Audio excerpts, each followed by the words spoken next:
Welcome to Shukla study point. आप सभी का स्वागत है आपके अपने YouTube channel Shukla study point में। मैं शिवम शुक्ला आप सभी दोस्तों का हार्दिक स्वागत करता हूं। आज के वीडियो के माध्यम से हम लोग चर्चा करेंगे पॉलिटिकल साइंस के मॉडल पेपर के बारे में, जो कि बीए प्रथम वर्ष प्रथम सेमेस्टर के छात्र छात्राओं के लिए बहुत ही महत्वपूर्ण होगा।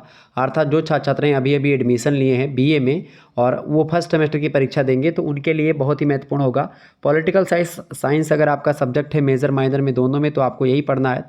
तो पॉलिटिकल साइंस में आपको क्या पढ़ना पड़ेगा भाई फर्स्ट सेमेस्टर में? तो बीए प्रथम सेमेस्टर यानी कि फर्स्ट सेमेस्टर में Indian national movement and constitution of India, इसका ये जो सिंबल है इसका मतलब होता है एंड, ठीक है। इंडियन माने होता है भारतीय, नेशनल माने होता है राष्ट्रीय, मूवमेंट माने होता है आंदोलन, ठीक है, मूवमेंट माने, and constitution of India, constitution माने होता है संविधान, ऑफ मतलब काकी के और इंडिया मतलब होता है भारत, यानी कि भारतीय राष्ट्रीय आंदोलन और भारत का संविधान आपको जानना है, पढ़ना है। तो Indian national movement and constitution of India से बनने वाले बहुत ही महत्वपूर्ण ऑब्जेक्टिव टाइप के प्रश्नों के बारे में आज की वीडियो के माध्यम से चर्चा करेंगे। कुछ विश्वविद्यालय ऐसे हैं जिनकी परीक्षाओं में 2 पेपर होते हैं, खास करके प्रथम सेमेस्टर में भी। तो उनके लिए मैं बता दूं कि उनका एक पेपर होता है इंडियन नेशनल मूवमेंट का और दूसरा पेपर होता है कॉन्स्टिट्यूशन ऑफ इंडिया का। तो दोनों पेपर के लिए भी महत्वपूर्ण है। अधिकतर विश्वविद्यालयों में एक ही पेपर होता है, ठीक है। दीनदयाल उपाध्याय गोरखपुर विश्वविद्यालय और लखनऊ विश्वविद्यालय में एक सब्जेक्ट के 2 पेपर होते हैं, फर्स्ट सेमेस्टर में भी और सेकंड सेमेस्टर में, थर्ड सेमेस्टर में, हर एक सेमेस्टर में, ठीक है। तो उसमें भी आप देखते हैं पेपर नंबर 1 ये हो जाएगा, पेपर नंबर 2 ये हो जाएगा। लेकिन अधिकतर विश्वविद्यालय में अगर आप देखेंगे, लगभग सभी विश्वविद्यालयों में जो और बच रहे हैं उसमें यही सिलेबस आपको पढ़ना पड़ता है, Indian national movement and constitution of India. इसका सिलेबस मैं ऑलरेडी डिस्कस कर चुका हूँ, बोर्ड पर आप लोग देख लीजिएगा, उसको प्लेलिस्ट में आपको वीडियो मिल जाएगी। 2024 की प्लेलिस्ट मैंने बना दी है, हर एक सब्जेक्ट की बना दी है, तो आप आसानी से देख पाएंगे, ठीक है। तो आज का वीडियो जो है वो टॉप 100 MCQs का है, यानी कि multiple choice questions, objective type के प्रश्न होंगे। उन्हीं प्रश्नों पर आज हम विस्तार से जानने का प्रयास करेंगे। कौन कौन से जो है ऐसे प्रश्न जो कि पिछले वर्ष पूछे गए हैं उनको भी हमने शामिल किया है, और ऐसे प्रश्न जो कि एक प्रकार से आपकी परीक्षा में बन सकते हैं उनको भी शामिल किया है, ठीक है। तो चलिए जानने का प्रयास करते हैं। पहला प्रश्न आपकी स्क्रीन पर आ चुका है, किसके निर्देश पर संविधान का दूसरा प्रारूप तैयार किया गया? बताएं, डॉक्टर राजेंद्र प्रसाद, नेहरू जी या गांधी जी या अंबेडकर जी? अंबेडकर जी का पूरा नाम है भीमराव अंबेडकर, नेहरू जी का नाम है पंडित जवाहरलाल नेहरू, डॉक्टर राजेंद्र प्रसाद तो इनका पूरा नाम है ही, और ये मोहनदास करमचंद गांधी जी को तो आप सभी लोग जानते हैं। मोहनदास करमचंद गांधी भारत के राष्ट्रपिता हैं। डॉक्टर राजेंद्र प्रसाद की बात की तो संविधान सभा के ये अस्थायी अध्यक्ष के रूप में चुने जाते हैं, ठीक है। और आपको बता दूं भारत के पहले राष्ट्रपति भी डॉक्टर राजेंद्र प्रसाद ही होते हैं। नेहरू जी आप यानी जवाहरलाल नेहरू जी की बात की तो आप सभी लोग जानते होंगे, मोतीलाल नेहरू इनके पिताजी का नाम था, बहुत ही अमीर घर से थे नेहरू जी, और एक प्रकार से ये प्रधानमंत्री होते हैं, भारत के पहले प्रधानमंत्री बनते हैं नेहरू जी। अंबेडकर जी को आप सभी लोग जानते होंगे, अंबेडकर यानी भीमराव अंबेडकर जी कानून के बहुत बड़े जानकार व्यक्ति थे, प्रारूप समिति के अध्यक्ष भी थे। प्रारूप समिति ने एक प्रकार से ही संविधान मतलब कि संविधान निर्मात्री सभा को एक प्रकार से प्रारूप सौंपा था, मतलब कि संविधान कैसा होना चाहिए इसको लेकर के पूरी रणनीति बनाई थी अंबेडकर जी, और उनके मतलब कि और भी उनके साथी थे, खास करके सलाहकार थे अंबेडकर जी की समिति के, यानी प्रारूप समिति जो थी, ड्राफ्ट कमेटी जिसको आप बोलते हैं, ड्राफ्टिंग कमेटी के सलाहकार थे BN राव जी, ठीक है, और उसके अध्यक्ष थे अंबेडकर जी। और इसके अलावा और भी लगभग 6-7 लोग थे, जिन सभी लोगों ने मिल करके बड़ी मेहनत करी और संविधान के निर्माण करने में बड़ी अच्छी भूमिका निभाई, बहुत ज़बरदस्त भूमिका निभाई। तो ये 4 लोग हैं। अब प्रश्न यहाँ पर पूछा गया कि संविधान सभा का दूसरा प्रारूप तैयार किया गया, मतलब संविधान सभा का दूसरा प्रारूप तैयार किया गया किसके निर्देश पर? तो ये निर्देश दिया था डॉक्टर राजेंद्र प्रसाद ने, चूँकि डॉक्टर राजेंद्र प्रसाद संविधान सभा के अध्यक्ष थे। संविधान सभा जो हो रही थी, और संविधान सभा को लेकर के एक वीडियो सेपरेटली मैंने पॉलिटिकल साइंस की बनाई हुई है, तो आप देख लीजिएगा, ठीक है। संविधान सभा के बारे में उसमें विस्तार से हमने बताया कितने सदस्य थे, कितने लोगों ने भाग लिया था, कितने लोगों ने भाग नहीं लिया था, मुस्लिम लीग शामिल हुई थी कि नहीं शामिल हुई थी, सारी चीज़ें बताई। तो प्ले लिस्ट में वीडियो वो भी मिल जाएगी, आप देख लेंगे। तो डॉक्टर राजेंद्र प्रसाद जो है संविधान सभा के अस्थायी सदस्य बनते हैं। एक प्रश्न और पूछता है कि संविधान सभा के अस्थायी सदस्य कौन होते हैं, यानी कि 2 दिन पहले की बात है, 9 दिसंबर की बात होती है, 9 दिसंबर को 1949 की बात है, ठीक है। 9 दिसंबर 1949 की अगर बात करें तो 1949 थोड़ा सा गलती से निकल गया है, ठीक है, 9 दिसंबर की बात है। वैसे तो 6 दिसंबर 1946 को ही स्थापना जो है संविधान सभा को लेकर के मुहर लगा दिया थी संविधान सभा पर कि संविधान सभा एक गठित की जाएगी। तो 9 दिसंबर की डेट को एक प्रकार से अस्थायी अध्यक्ष के रूप में 1946 की बात है, ठीक है। 1946 ईस्वी में 9 दिसंबर को एक प्रकार से भारत के संविधान सभा जो थी, संविधान निर्मात्री सभा, उसके अस्थाई मतलब अस्थायी अध्यक्ष के रूप में डॉक्टर सच्चिदानंद सिन्हा बैठते हैं। उसके 2 दिन के बाद में यानी 11 दिसंबर की डेट को 1946 ईस्वी में ही जो है दूसरी बैठक होती है इसकी, और उस बैठक में सर्वसम्मति से डॉक्टर राजेंद्र प्रसाद को अस्थायी सदस्य चुन लिया जाता है, और संविधान जब तक लागू नहीं हो जाता है तब तक सदस्य जो है डॉक्टर राजेंद्र प्रसाद ही बने रहते हैं। ये बात ध्यान रखेंगे। ओके, आगे बढ़ते हैं। तो इसका correct answer option number A होगा। अगला प्रश्न, प्रारूप समिति के अध्यक्ष कौन थे? तो प्रारूप समिति के अध्यक्ष doctor Ambedkar, option number A correct answer हो जाएगा। अगला क्वेश्चन है, अच्छा संविधान निर्मात्री जो एक प्रकार से समिति थी कौन सी थी? तो यही थी प्रारूप समिति। अगला क्वेश्चन है, भारत में हाई कमिश्नर के पद पर नियुक्त होने वाले प्रथम अधिकारी कौन थे? बहुत ही महत्वपूर्ण प्रश्न। Lord Curzon, A.O.. Hume, William Bentinck या फिर सर विलियम म्योर? तो करेक्ट आंसर इसका क्या हो जाएगा भाई? सभी लोगों को पता होगा, बिल्कुल करेक्ट आंसर है option number B, option number D, sir William Muir, ठीक है। Option number D correct answer हो जाएगा इसका। आगे बढ़ते हैं और भी चीज़ों को जानने का प्रयास करते हैं। तो हाई कमिश्नर के पद पर नियुक्त हुए थे प्रथम अधिकारी जो कि भारत में हुए थे, उनका नाम था sir William more, option number इसका डी करेक्ट आंसर हो जाएगा। अलेक्जेंडर ऑक्टेवियन ह्यूम की बात किया है तो ये एक प्रकार से ये मान सकते हो कि भाई ये भारतीय राष्ट्रीय कांग्रेस जो इंडियन नेशनल कांग्रेस की स्थापना हुई थी 1885 में, उसके प्रणेता रहे हैं, ठीक है। ये बात ध्यान रखें, एलन ऑक्टेवियन ह्यूम, और बाकी ये लोग लॉर्ड कर्जन और विलियम बेंटिक ये सब गवर्नर जनरल रहे हैं भारत के, ठीक है। अगला क्वेश्चन आप देखेंगे, किसका मत है कि वर्तमान संविधान सभा निश्चयात्मक रूप से 1935 ईस्वी का भारत शासन अधिनियम ही है? इसमें केवल मताधिकार को और जोड़ दिया गया है, बाकी 1935 का जो भारत शासन अधिनियम था उसी को एक प्रकार से संविधान के रूप में उठा लिया गया है।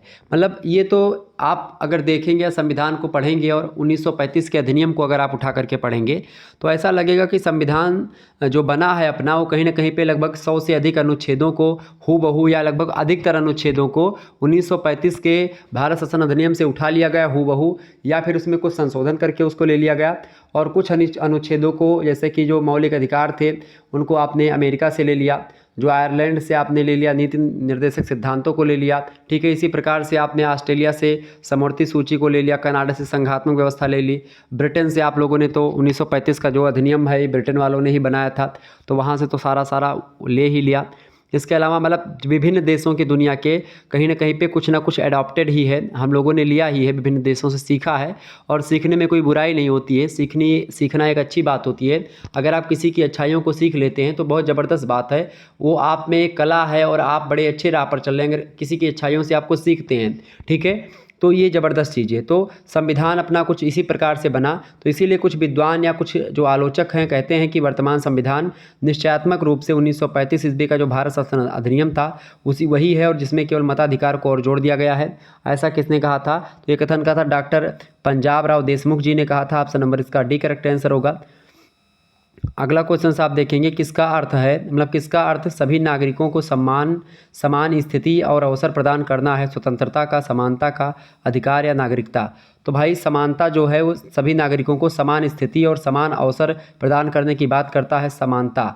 ऑप्शन नंबर इसका बी करेक्ट आंसर हो जाएगा, समानता इज राइट आंसर। अगला क्वेश्चन आप देखेंगे, किसके अनुसार कानून की दृष्टि में सभी नागरिक समान हैं तथा उन्हें समान रूप से कानून की सुरक्षा प्राप्त है? संविधान देता है ये चीज़ें या उच्च न्यायालय के अकॉर्डिंग, या फिर उच्चतम न्यायालय, या फिर राष्ट्रपति? उच्चतम न्यायालय मतलब सुप्रीम कोर्ट, उच्च न्यायालय मतलब हाई कोर्ट, ठीक है। राष्ट्रपति मतलब प्रेसिडेंट, और संविधान मतलब कॉन्स्टिट्यूशन। क्लियर? तो सभी नागरिकों को समान मतलब क्या प्रश्न पूछा गया है कि कानून की दृष्टि में सभी नागरिक समान हैं तथा उन्हें समान रूप से कानून की सुरक्षा प्राप्त है, ये बात संविधान में लिखी हुई है। ऑप्शन नंबर इसका आ करेक्ट आंसर हो जाएगा। अच्छा, ये बात अनुच्छेद 14 में बताई गई है, ठीक है। विधि के समक्ष समता, किसके समक्ष भाई? विधि माने होता है, जब भी आप विधि का मतलब सोचेंगे, विधि माने होता है कानून, तो विधि के समक्ष समता की बात करता है अनुच्छेद 14, जो कि एक मौलिक अधिकार है, ठीक है। आगे बढ़ते हैं। अगला क्वेश्चन है, किससे आशय किसी देश के लिए संविधान का निर्माण करने वाली सभा से लिया जाता है? लोकसभा, राज्यसभा, विधानसभा या संविधान सभा? तो भाई संविधान सभा जो है वही संविधान निर्माण करने की सभा से उसका तात्पर्य लिया जाता है। Option number D correct answer हो जाएगा, संविधान सभा।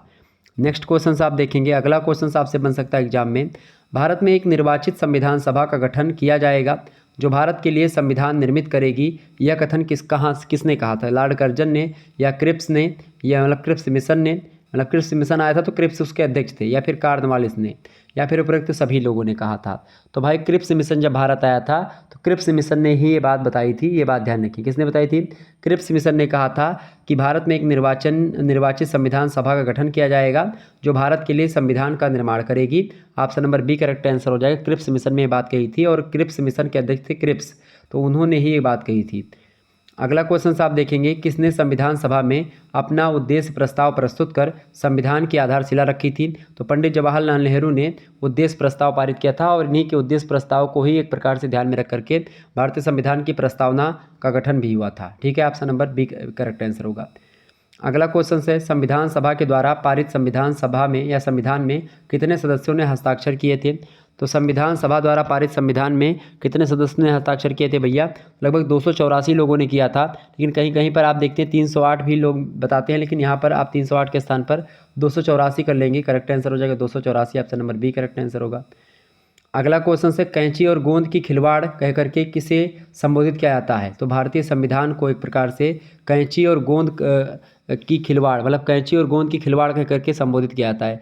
कैंची माने होता है काटना, कट, और गोंद माने होता है चिपकाना यानी पेस्ट करना। तो कट और पेस्ट का एक प्रकार से तरीका है भारतीय संविधान, क्योंकि कहीं से कुछ उठाया और कहीं पर चिपका दिया, कहीं से कुछ काटा कहीं पर चिपका दिया। तो ये एक प्रकार से, इसीलिए इसको भारतीय संविधान को कैंची और गोंद की खिलवाड़ कहा जाता है। ठीक है, ये बात ध्यान रखेंगे। भारतीय संविधान इतना कठोर भी नहीं है और इतना लचीला भी नहीं, मतलब कठोर और लचीला दोनों है। कठोर एक तरफ ऐसा कि जीएसटी जैसे संविधान संशोधन करने के लिए कांग्रेस सरकार जीएसटी बिल लाती है, लेकिन आप देखते हैं वो पारित नहीं करवा पाती है। मतलब नीति उसी की थी जीएसटी वाली, लेकिन आकर के भारतीय जनता पार्टी के द्वारा यानी बीजेपी के द्वारा उसको लगवाया जाता है, क्योंकि भाई उसको लेकर के राज्यों की विधानसभाओं से भी एक प्रकार से परमिशन चाहिए होती है। तो संविधान सभा एक, मतलब संविधान की अगर बात करें तो कुछ संविधान में ऐसे तरीके अनुच्छेद हैं या संविधान में अनुच्छेद मतलब संशोधन अगर आपको करना, संविधान में कोई बदलाव करना है तो उसके लिए आपको बड़ी मेहनत करनी पड़ती है, लेकिन कुछ ऐसे संशोधन हैं जो कि बहुत जल्दी हो जाते हैं। इसीलिए भारतीय संविधान में आप देख रहे हैं 100 से अधिक बार संशोधन हो चुके हैं। ठीक है, 42वां संविधान संशोधन 1976 में जो हुआ था तो जग जाहिर है मिनी संविधान कहा जाता है, उसको लघु कॉन्स्टिट्यूशन कहा जाता है। ठीक है, मिनी कॉन्स्टिट्यूशन। आगे देखेंगे, अगला प्रश्न है, भारतीय संविधान का मुख्य आधार क्या है? तो 1935 का भारत शासन अधिनियम जो है यही आधार है भारतीय संविधान का। आगे बढ़ते हैं, इसी पर एक प्रकार से कहीं ना कहीं पे इसी को मतलब इसी को थोड़ा बहुत इधर उधर चेंज करके रख दिया गया। ठीक है, ये बात ध्यान रखेंगे। आगे देखिएगा, अगला क्वेश्चन आपकी स्क्रीन पर आ चुका है। अब भाई बताओ, जो चीज़ें अंग्रेज लोगों ने भारत पर बनाई थी, जो नियम, वही नियम अगर आप या फिर वही आईपीसी या जो भी आप बनाओगे, भारतीय लोगों की बात कर रहा हूँ, तो अभी बदलना चाहिए ना भारतीय परिप्रेक्ष्य में। भारतीय सिचुएशन को ध्यान में रख करके आप नियम कायदे बनाएं, उसमें चेंजमेंट करें। अब जो इंग्लैंड वाले बना गए थे उसी पर क्या आगे बढ़ेंगे? सोचिए, सोचने वाली बात है ना। तो कुछ चीज़ें अब बदल रही हैं, वो बड़ी ज़बरदस्त चीज़ें हैं जो बदल रही हैं। बदलना भी चाहिए, समय और परिस्थिति के हिसाब से हर चीज़ों को बदलना चाहिए, चाहे वो संविधान की बात हो, चाहे आपकी सोच की बात हो, या किसी भी सोच की बात हो। ठीक है, प्रश्न अगला है, संपत्ति का अधिकार है प्राकृतिक अधिकार है, मौलिक अधिकार है, या फिर वैधानिक अधिकार है? संपत्ति का अधिकार अगर पूछा था कि था, तो संपत्ति का अधिकार पहले मौलिक अधिकार की श्रेणी में आता था। पहले 7 मौलिक अधिकार हुआ करते थे, लेकिन अब 6 मौलिक अधिकार ही हैं। 7वां मौलिक अधिकार जो हटा दिया गया वो संपत्ति का ही अधिकार था। ठीक है, संपत्ति का अधिकार जो है पहले मौलिक अधिकार हुआ करता था, लेकिन अब ये एक वैधानिक आधार है, एक कानूनी आधार है। संपत्ति पर आपका पूरा अधिकार नहीं, संपत्ति पर आपका मौलिक अधिकार नहीं है। ठीक है, ये बात ध्यान रखेंगे। अगर आपका खेत जो है वो रोड बन रहा है और उसमें पड़ रहा है तो आप रोक नहीं पाओगे कि खेत हमारा बच जाए। नहर बन रही है तो आपके खेत से ही नहर होकर के जाएगी। हवाई अड्डा बन रहा है, आपका घर आ गया उसमें, तो आपका घर गिरेगा, आपको मुआवजा उसके बदले में मिलेगा। मार्केट वैल्यू जो होगी उसके अकॉर्डिंग आपको मूल्य मिलेगा।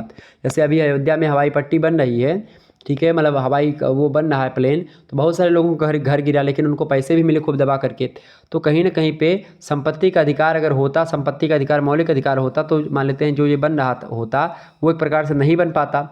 जो घर वगैरह या सरकार के कार्यों में बाधा उत्पन्न होती, लोग कहते नहीं हम अपने खेत से नहीं जाने देंगे, अपना मकान नहीं गिराएंगे। क्यों गिराएंगे भाई? और सुप्रीम कोर्ट में केस ठोक देते सरकार के खिलाफ, काम रुक जाता तुरंत। तो इसीलिए एक प्रकार से संपत्ति के अधिकार को वैधानिक अधिकार बता दिएगा, कानूनी अधिकार। ऑप्शन नंबर इसका सी करेक्ट आंसर होगा। अगला क्वेश्चन है, वर्तमान समय में भारतीय संविधान के अंतर्गत संपत्ति का अधिकार एक कैसा है? वैधानिक अधिकार है। ऑप्शन नंबर आ करेक्ट आंसर होगा। अगला क्वेश्चन आप देखेंगे, संविधान का कौन सा अनुच्छेद दोष सिद्धि के या दोष सिद्ध के संबंध में अभियुक्तियों को दोहरे दंड के में स्व अभिशासन से संरक्षण प्रदान करता है? मतलब कि इसका कहने का मतलब ये है कि जैसे आपने एक बार किसी व्यक्ति को जो है किसी व्यक्ति से आपने झगड़ा लड़ाई करी या किसी के यहाँ आपने चोरी करी, मान लेते 1 मिनट के लिए आप चोर हैं नहीं, आप ना चोरी करेंगे, लेकिन मान लेते आपने किसी के यहाँ चोरी करी और उस चोरी के दौरान आपको एक प्रकार से पुलिस पकड़ लेकर के जाती है, ठीक है। तो आप चोरी करने का समय जो है, मान लेते हैं आज आपने चोरी करी, किसने? संडे को आपने चोरी करी। अब संडे को आपने चोरी करी तो संडे को एक प्रकार से आपको जिस दिन सज़ा हुई, ठीक है, मान लेते हैं आपको सज़ा संडे को होती है। अब संडे को आपको सज़ा हुई कि भाई 2 साल के लिए आपको अंदर कर दिया गया, लेकिन अभी उसके बाद में जो है जिस दिन आपको सज़ा हुई उसके दिन, उसी दिन या उसके 2 दिन के बाद में कोई नियम ये बदल जाए कि जो व्यक्ति चोरी करेगा या जिस दिन उसने चोरी करी थी उस समय जो नियम कायदा चल रहा था उसी के अकॉर्डिंग उसको सज़ा मिलेगी, ठीक है। अगर दोबारा से आप सोचो कि भाई 2 साल की सज़ा थी और 4 साल की सज़ा, अब मान लेते हैं संविधान संशोधन हो गया, बढ़ गई, 4 साल की सज़ा हो गई चोरी की, तो अब आपको दोबारा से 4 साल की सज़ा नहीं होगी। एक ही बार जिस समय आपने अपराध किया है उस समय जो कानून में चीज़ें लिखी हैं उसी समय के कानून के अकॉर्डिंग आपको सज़ा मिलेगी, ठीक है। पहली बात ये। दूसरी बात ये है कि आप अगर एक ही अपराध किए हैं, आपने केवल चोरी करी है, तो आपको चोरी के लिए ही दंड मिलेगा, चोरी के लिए दोबारा आपको दंड नहीं मिलेगा। मतलब एक जो है अपराध के लिए आपको एक ही बार सज़ा काटना होगा, बार बार सज़ा आपको नहीं काटना होगा। अच्छा, इसी को आधार बना करके एक बार क्या हुआ कि भाई फांसी दी गई एक व्यक्ति, तो भाई जबर व्यक्ति था, वो थोड़ा सा डाकू टाइप का था। मतलब एक प्रकार से क्या था कि भाई फांसी एक व्यक्ति को दी गई। अब फांसी दिया जब लोगों ने तो क्या हुआ, वो मरा नहीं व्यक्ति, ठीक है। अब जब मरा नहीं तो क्या हुआ, फिर उसको जब उतरा फांसी हो गई भाई, लेकिन बच गया, तो फिर दोबारा उसको फांसी नहीं दे पाएंगे। क्यों नहीं दे पाएंगे? चूँकि एक ही बार सज़ा लिखा है संविधान में देने के लिए, तो एक ही बार होगा। अच्छा, भारतीय संविधान में या भारतीय संविधान ये भी कहता है कि लगभग 100 से अधिक या लगभग 100 जो है अपराधी छूट जाएं, लेकिन एक निर्दोष को सज़ा नहीं होनी चाहिए, ठीक है। 100 अपराधी भले ही छूट जाएं, लेकिन एक निर्दोष को जो है सज़ा अगर हो गई तो फिर दिक्कत की बात है। एक निर्दोष को सज़ा कभी नहीं होनी चाहिए। इसीलिए भारतीय संविधान जो है या भारतीय न्यायपालिका जो है बहुत ही गहरा रिसर्च करती किसी मुद्दे पर। अगर आपको जो है आपका क्षेत्रीय न्यायालय ने आपको सज़ा दे दी है तो आप हाई कोर्ट जा सकते हैं, हाई कोर्ट ने आपको अगर बरी नहीं किया तो आप सुप्रीम कोर्ट जा सकते हैं, सुप्रीम कोर्ट में भी दिक्कत होती तो आप राष्ट्रपति से एक प्रकार से फांसी तक की सज़ा को माफ़ करवा सकते हैं, ठीक है। ये बात ध्यान रखेंगे। लेकिन कभी ऐसा हुआ नहीं कि राष्ट्रपति ने किसी का माफ़ किया हो। बहुत कठिन, जब बहुत बड़े व्यक्तियों का ऐसा होगा, क्योंकि राष्ट्रपति तक बड़े बड़े व्यक्तियों का ही पहुंच होता है, आम इंसान की पहुंच नहीं होती है। तो यही बात है इसमें। तो भाई फांसी जब उसको नहीं दी गई, तो इसीलिए अब फांसी जब दी जाती है किसी को, संविधान मतलब कि किसी को जब दी जाती है तो जब तक वो मर नहीं जाता तब तक लटकाने के लिए वहाँ पर जो है बताया जाता है, निर्देश में ये लिख दिया गया कि भाई जब तक मर ना जाए व्यक्ति तब तक उसको फांसी दी, मतलब कि फांसी पर लटकाए रखो, ठीक है। तो संविधान का कौन सा अनुच्छेद दोष सिद्ध को लेकर के दोहरे दंड की व्यवस्था से एक प्रकार से आपको राहत देता है? तो अनुच्छेद कौन सा है, यही आपसे पूछा गया है। तो वो अनुच्छेद कौन सा है भाई, फटाफट से आप लोग बताने का प्रयास करेंगे। बहुत ही इंपॉर्टेंट प्रश्न है। वो अनुच्छेद कौन सा है? अनुच्छेद 16, 18, 20 या 22? फटाफट से आप बताएंगे। तो वो अनुच्छेद कौन सा है भाई? उस अनुच्छेद की अगर मैं बात करूँ तो वो अनुच्छेद है आपका अनुच्छेद 20। ऑप्शन नंबर इसका सा करेक्ट आंसर हो जाएगा। अगला क्वेश्चन है, भारतीय संविधान के अनुच्छेद 32 के अंतर्गत परिवर्तित किए जा सकते हैं मौलिक अधिकार, संवैधानिक अधिकार, संवैधानिक अधिकार या फिर उपरोक्त तो सभी? तो अनुच्छेद 32 के अंतर्गत परिवर्तित किए जा सकते हैं कौन? मौलिक अधिकार। Option number A correct answer हो जाएगा। अनुच्छेद 32 में संवैधानिक उपचारों की बात कही गई है। अनुच्छेद 32 को ही भीमराव अम्बेडकर संविधान की आत्मा कहते हैं। अगला क्वेश्चन से आप देखेंगे, प्रश्न है, नागरिकों को प्रत्याभूत 6 स्वतंत्रताएं किस अनुच्छेद के अंतर्गत दी गई हैं? तो अनुच्छेद 19 में स्वतंत्रताओं की बात कही गई है, ठीक है। कितने प्रकार की स्वतंत्रता दी गई भाई अनुच्छेद 19 में? अनुच्छेद 19 में जो है 6 प्रकार की स्वतंत्रताओं की बात की। सबसे पहली बात बोलने की स्वतंत्रता, फिर उसके बाद में आप देखते हैं कहीं पर आपको जाने उठने बैठने की स्वतंत्रता, फिर तीसरी बात आप देखते हैं कहीं पर एक प्रकार से आपको बसने की स्वतंत्रता, कहीं पर आपको सभा सम्मेलन करने की स्वतंत्रता, कहीं को मतलब आपको संगठन बनाने की स्वतंत्रता, या कहीं पूरे भारत में आप भ्रमण कर सकते हैं, कहीं पर कोई व्यापार कर सकते हैं। ये सारी स्वतंत्रता जो है ये अनुच्छेद में ही दी गई, अनुच्छेद 19 में दी गई है। आपसे पूछे प्रेस की स्वतंत्रता अनुच्छेद किस में है? तो आप बताएंगे अनुच्छेद 19 के आ में है, और अनुच्छेद 19 के ए में या अनुच्छेद 19 के 1 में क्या वर्णित है? प्रेस की स्वतंत्रता के बारे में बताया गया है। आगे देखिएगा, अगला प्रश्न है भारतीय संविधान के किस भाग में मौलिक अधिकारों की व्यवस्था की गई है। तो मौलिक अधिकार की अगर बात की जाए, मौलिक अधिकार यानी फंडामेंटल राइट्स की, तो भाग 3 में फंडामेंटल राइट्स की बात की गई है। भाग 1 की बात की जाए तो भाग 1 में संघ और उसके राज्य क्षेत्र की बात की जाती है। भाग 2 की अगर बात की तो भाग 2 में नागरिकता की बात की जाती है, 5 से अनुच्छेद 5 से लेकर के 51। ठीक है, बहुत ध्यान समझिएगा। नागरिकता जो है किस अनुच्छेद, अगर अनुच्छेद की बात करेगा किस अनुच्छेद में, तो अनुच्छेद 5 से लेकर के अनुच्छेद 11 तक जो है नागरिकता का प्रावधान है, और 5 से 11 को ही भाग 2 बोलते हैं। अनुच्छेद 1 से लेकर के अनुच्छेद 4 को भारत का संघ और उसका राज्य क्षेत्र बोलते हैं। ठीक है, और भाग 1 में 1 से 4 तक ही अनुच्छेद हैं।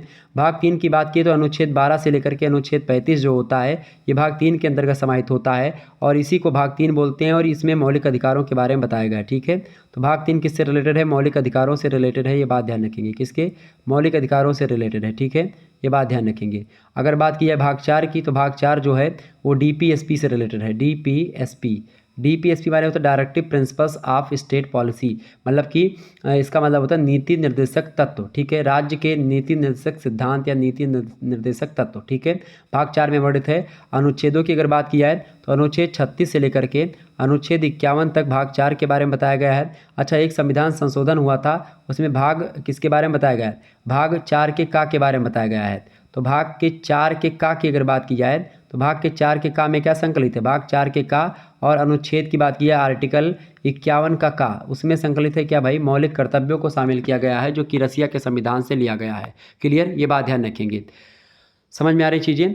तो कुल मिलाकर के आपको ये जानना यहाँ पर आवश्यक है कि भाई जो भाग हैं और अनुच्छेद हैं, मतलब कि भारतीय संविधान कितने भागों में बटा हुआ है। तो भारतीय संविधान की अगर बात की जाए तो भारतीय संविधान पहले 22 भाग में बटा हुआ था, अब भारतीय संविधान में कुल मिलाकर के 24 भाग हैं। एक भाग 25 हुआ था, वो उसमें घटोत्तरी हो गई है। तो इस प्रकार से 22 भाग मतलब कि 24 भाग आप बोल सकते हो। 395 अनुच्छेद पहले थे, अब अनुच्छेदों में बहुत ज़्यादा संख्या में वृद्धि हो चुकी है, लेकिन फिर भी मूल रूप से अभी भी 395 अनुच्छेद हैं। उसमें 1-2 करके बढ़ोतरी हुई है, ABCD करके बढ़ोतरी हुई है, लेकिन मूल रूप से 395 की संख्या में ही अनुच्छेद हैं। ठीक है, एक एक अनुच्छेदों में बहुत लंबा डिस्कशन आप देखेंगे, बहुत लंबी चीज़ें लिखी हुई हैं। तो बहुत लंबे अनुच्छेद होते, छोटे नहीं होते कोई कि भाई ये है। इसके अलावा जो है पहले 8 अनुसूचियाँ थी जब संविधान बना था, और वर्तमान में 12 अनुसूचियाँ हैं। ठीक है, ये बात ध्यान रखेंगे। आगे बढ़ते हैं, तो आपसे क्या पूछा गया, भारतीय संविधान के किस भाग में मौलिक अधिकारों की व्यवस्था की गई। तो भाग 3 में। अनुच्छेदों की बात करेंगे तो आप बताएंगे 12 से 35। अगला क्वेश्चन आपकी स्क्रीन पर आ चुका है, संविधान का भाग 3 किन किन अनुच्छेदों में मौलिक अधिकारों का वर्णन करता है। तो अनुच्छेद 12 से 35 option number B correct answer हो जाएगा। नेक्स्ट क्वेश्चन आप देखेंगे, अगला प्रश्न है, कानून के समक्ष समानता वर्णित है। तो विधि के समक्ष समता या समानता, या कानून के समक्ष समता या समानता, अनुच्छेद 14 उसकी बात करता है। ठीक है, ये बात ध्यान रखेंगे। अनुच्छेद 15 की बात की है तो लोक नियोजन के विषय में अवसर की समानता की अनुच्छेद 16 जो होता है वो लोक नियोजन के विषय में अवसर की समानता की बात करता है। अनुच्छेद 15 जो है वो कहता है, क्या कहता है, धर्म, जाति, लिंग, जन्मस्थान इत्यादि या प्रजाति के आधार पर किसी प्रकार का किसी व्यक्ति में कोई भेदभाव नहीं किया जाएगा। अनुच्छेद 15 कहता है। अनुच्छेद 16 कहता है लोक नियोजन के विषय में अवसर की समानता। अनुच्छेद 14 कहता है विधि के समक्ष समता, यानी कि कानून के हिसाब से सभी बराबर होंगे। ठीक है। अनुच्छेद 17 कहता है छुआछूत का अंत होगा। ठीक है, अनटचबिलिटी को एक प्रकार से खत्म करता है अनुच्छेद 17, यानी अस्पृश्यता के अंत की बात करता है। अनुच्छेद 18 जो होता है उपाधियों के अंत की बात करता है। जो व्यक्ति राजा, महाराजा, धीराज, फलाने ये सब लगाते थे, या ये फला हुआ, ये फला जो भी लगाते हैं, मतलब कि बहुत ज़्यादा मतलब कि जो टाइटल वगैरह होता है, उपाधियां बहुत सारी लगा लेते हैं। ठीक है, तो सब उपाधियों का ख़त्म कर दिया गया, खात्मा कर दिया गया है अनुच्छेद 18 के अंतर्गत। अगर आप चाहें तो राष्ट्रपति जो होता है जो उपाधियां देगा आपको, उसको आप ग्रहण कर सकते हैं। सेना की उपाधियों को छोड़ दें, बाकी उपाधियों को रद्द कर दिया जाता है। ठीक है, आगे देखिएगा, अगला क्वेश्चन है, सार्वजनिक स्थानों के उपयोग में समानता वर्णित है। अनुच्छेद 14, अनुच्छेद 111, अनुच्छेद 15 उपयुक्त तो सभी। करेक्ट आंसर इसका क्या हो जाएगा भाई, सार्वजनिक स्थानों के उपयोग में समानता जो है वो एक प्रकार से अनुच्छेद 15 में वर्णित है। ठीक है, और इसमें धर्म, जाति, लिंग, जन्मस्थान इस सभी के आधार पर कोई भेदभाव नहीं किया जाएगा। सभी स्थान के लोग समान हैं, ये बात अनुच्छेद 15 में कही गई है। सभी जाति के लोग, सभी धर्म के लोग, सभी महिला और पुरुष आपस में समान हैं, सब समान है। ठीक है, ये अनुच्छेद 15 कहता है। अगला क्वेश्चन आप देखेंगे, शोषण के विरुद्ध अधिकार। शोषण के विरुद्ध अधिकार अनुच्छेद 23 और अनुच्छेद 24 में बताया गया है कि अगर आप जो है छोटे हैं, बलात्कार, श्रम, ज़बरदस्ती अगर आप किसी बच्चे से काम करवाते हैं, ठीक है, आप उससे काम करवाते हैं तो फिर दिक्कत की बात है। आप किसी का शोषण करते हैं तो भी एक प्रकार से वो अनुच्छेद 23 और 24 का उल्लंघन, इसके खिलाफ आपको दंड मिलेगा, ठीक है। तो ये अनुच्छेद 23 और 24 में बातें बताई गई हैं। अगला क्वेश्चन है, धार्मिक स्वतंत्रता का अधिकार किस अनुच्छेद में वर्णित है? तो धार्मिक स्वतंत्रता के अधिकार की बात की जाए तो अनुच्छेद 25 से लेकर के अनुच्छेद 28 तक धार्मिक स्वतंत्रता की बात करता है। अब देखिए यहाँ पर मैं मौलिक अधिकारों के बारे में थोड़ा सा कैटेगराइजेशन कर दूँ। जैसे पहला जो मौलिक अधिकार है वो है समानता का अधिकार। समानता के अधिकार की अगर बात की तो अनुच्छेद 14 से लेकर के अनुच्छेद 18 तक समानता के अधिकार की बात होती है। उसके बाद में आता है स्वतंत्रता का अधिकार। अनुच्छेद 19 से लेकर के अनुच्छेद 22 तक स्वतंत्रता का अधिकार होता है। जो तीसरा अधिकार है, ठीक है, अनुच्छेद 23 से लेकर के अनुच्छेद 24 तक, ये अधिकार होता है आपका शोषण के विरुद्ध अधिकार, ठीक है।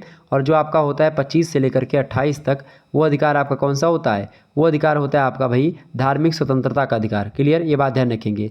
और आपका जो अगला अधिकार होता है, एक था संपत्ति का अधिकार, वो हटा ही दिया गया है, ठीक है। बाकी एक होता है आपका जो है अल्पसंख्यकों का जो है अधिकार, अनुच्छेद 29-30 में आपको मिल जाएगा शायद ये, ठीक है। तो इसी प्रकार से आपके आगे मिलेगा। और अनुच्छेद 32 जो होता है वो धार्मिक स्वतंत्रता के अधिकार की बात करता है, ठीक है, ये बात ध्यान रखेंगे। तो इस प्रकार से कुछ मौलिक अधिकारों के बारे में मैंने आपको बताया। आगे देखते हैं, किस अनुच्छेद का अधिकार वर्णित है? बताएं किस अनुच्छेद में। ये थोड़ा सा क्वेश्चन ही गड़बड़ है, इसको हटा दीजिए यहाँ पर, इसका कोई मतलब नहीं है। आगे देखेंगे, अगला क्वेश्चन है, अगला प्रश्न आपकी स्क्रीन पर आ चुका है। किस अनुच्छेद के आधार पर धार्मिक कार्यों के लिए व्यय की जाने वाली धनराशि को कर से मुक्त किया गया है? फटाफट से आप बताएंगे। तो किस अनुच्छेद के आधार पर धार्मिक कार्यों के लिए व्यय की जाने वाली जो धनराशि होती है उसको कर से मुक्त रखा गया, उस पर टैक्स नहीं लगता है? अनुच्छेद 27 इस बात को एक प्रकार से पुष्ट करता है। ऑप्शन नंबर इसका सा करेक्ट आंसर हो जाएगा। आगे देखते हैं, अगला क्वेश्चन आपकी स्क्रीन पर आ चुका है। फटाफट से आप देखने का प्रयास करेंगे, बहुत ही महत्वपूर्ण प्रश्न है आपकी परीक्षा की दृष्टि से। एक बार फटाफट से आप लोग वीडियो को लाइक और शेयर करते रहिएगा। अगला प्रश्न है, भारत के संविधान के किस अनुच्छेद में मौलिक कर्तव्य की चर्चा की गई है? फटाफट से आप बताएंगे। मौलिक कर्तव्यों की चर्चा अनुच्छेद 51 के का में की गई है, 51 के ए में की गई है। करेक्ट आंसर हो जाएगा ऑप्शन नंबर आ, ठीक है। तो आप सभी लोग ध्यान रखेंगे, नीति निर्देशक सिद्धांत जो अनुच्छेद 36 से लेकर के अनुच्छेद 51 तक बातें बताई गई हैं, ये बात ध्यान रखेंगे। मौलिक कर्तव्यों की संख्या कितनी भाई? मौलिक कर्तव्यों की संख्या 11 है। किस देश के संविधान से मौलिक कर्तव्यों को भारत के संविधान में ग्रहण किया गया है? तो ये ग्रहण किया गया भैया यूएसएसआर के संविधान से, यानी कि रसिया के संविधान से, रूस के संविधान से, ये बात ध्यान रखिएगा। अच्छा, मौलिक कर्तव्यों को किस अनुच्छेद के द्वारा, संशोधन के द्वारा? तो 42वां संविधान संशोधन 1976 में हुआ था। उसी 1976 ईस्वी में 42वें संविधान संशोधन में क्या किया गया है? अनुच्छेद 51 में एक प्रकार से एक का जोड़ा गया, जिसमें 10 मौलिक अधिकारों को शामिल किया गया, मौलिक कर्तव्यों को शामिल किया गया था, ठीक है। ये बात ध्यान रखेंगे 42वें संविधान संशोधन में। क्लियर। नागरिकों के लिए कितना मौलिक अधिकार, मौलिक कर्तव्य की बात की गई कि भाई ये सभी नागरिकों का कर्तव्य होगा, 10 चीज़ें जो एक प्रकार से मौलिक कर्तव्यों में बताई गई थी। क्लियर, ये बात ध्यान रखेंगे। ओके। और मौलिक कर्तव्यों की जो एक प्रकार से व्यवस्था की गई भारतीय संविधान में, एक समिति थी, डॉक्टर मतलब कि स्वर्ण सिंह समिति थी। तो उस समिति के एक प्रकार से सिफारिश पर इसको शामिल किया गया था भारतीय संविधान में, मूल कर्तव्यों को या मौलिक कर्तव्यों को। ये बात ध्यान रखिए। भाग 4 के का में, अनुच्छेद 51 के का में मौलिक कर्तव्यों को 10 की संख्या में जोड़ा गया। फिर बाद में संशोधन हुआ और संशोधन होकर के अनुच्छेद 51 के का में फिर से संशोधन करके उसमें एक और पॉइंट जोड़ा गया मौलिक कर्तव्यों में। उसमें जोड़ा गया कि 6 से 14 वर्ष के बच्चों को प्रत्येक माता पिता का कर्तव्य होगा कि वो अनिवार्य शिक्षा उपलब्ध करवाएं, ठीक है। तो ये एक प्रकार से बताई गई। अच्छा, राज्य का यह भी कर्तव्य होगा कि वो 6 से 14 वर्ष के बच्चों को निःशुल्क अनिवार्य शिक्षा उपलब्ध करवाएगा। ये राज्य करेगा, ये सरकारें करेगी, ठीक है। देखिए ऑप्शन नंबर इसका ए करेक्ट आंसर होगा। आगे देखिए, अगला प्रश्न है, मौलिक कर्तव्यों को संविधान में सम्मिलित किए जाने का प्रयोजन क्या है? फटाफट से आप बताएंगे। इसमें जो है क्या प्रयोजन है इसका? प्रयोजन यह है कि कार्यपालिका की बढ़ती शक्ति का नियंत्रण करने के लिए मौलिक कर्तव्यों को संविधान में रखा गया है, ताकि एक प्रकार से व्यक्ति अपने अपने कर्तव्यों को समझें और उन्हीं कर्तव्यों को फॉलो करें, ठीक है। ज़्यादा इधर उधर भटकने की ज़रूरत उनको ना पड़े, ज़्यादा पुलिस को एक प्रकार से इंटरफेयर करने की ज़रूरत पड़े हर मामलों में, क्योंकि लोगों को ये पता हो कि भाई आपके कर्तव्य क्या हैं, तो उन्हीं कर्तव्यों को फॉलो करें। अगला प्रश्न है, मौलिक अधिकार संविधान की छुआछूत उन्मूलन से संबंधित अनुच्छेद कौन सा है? मैंने आपको बताया था अनुच्छेद 17 जो है ये अस्पृश्यता के अंत की बात करता है, छुआछूत को खत्म करने की बात करता है, अनटचबिलिटी को एक प्रकार से नेगलेक्ट करने की बात करता है। अनुच्छेद 14 विधि के सामने सभी को समान देखता है, यानी कानून के हिसाब से सभी बराबर हैं। अनुच्छेद 15 जो है धर्म, जाति, लिंग, जन्मस्थान सभी आधार पर अगर देखें तो सभी व्यक्ति समान हैं। अनुच्छेद 18 उपाधियों का अंत करता है, तो ये सब बात ध्यान रखेंगे। आगे देखेंगे अगला क्वेश्चन आपकी स्क्रीन पर आ चुका है, बहुत ही महत्वपूर्ण प्रश्न है कि भारतीय संविधान में प्रदत्त माने दिया जा गया मूलभूत जो अधिकार हैं, मतलब जो भारतीय संविधान के द्वारा दिए गए मूलभूत अधिकार हैं या मौलिक अधिकार हैं, उनको निलंबित करने वाली सत्ता कौन सी है। मतलब मौलिक अधिकारों को जो आपको मिले हुए हैं मौलिक अधिकार अनुच्छेद 12 से लेकर के अनुच्छेद 35 तक, उसमें से मतलब उन अधिकारों को कौन भंग कर सकता है या किस स्थिति में भंग हो सकता है। जब राष्ट्रीय आपातकाल लग रहा हो तो उस समय राष्ट्रपति जो होता है वो आपके मौलिक अधिकारों का हनन कर सकता है। Option number D correct answer हो जाएगा।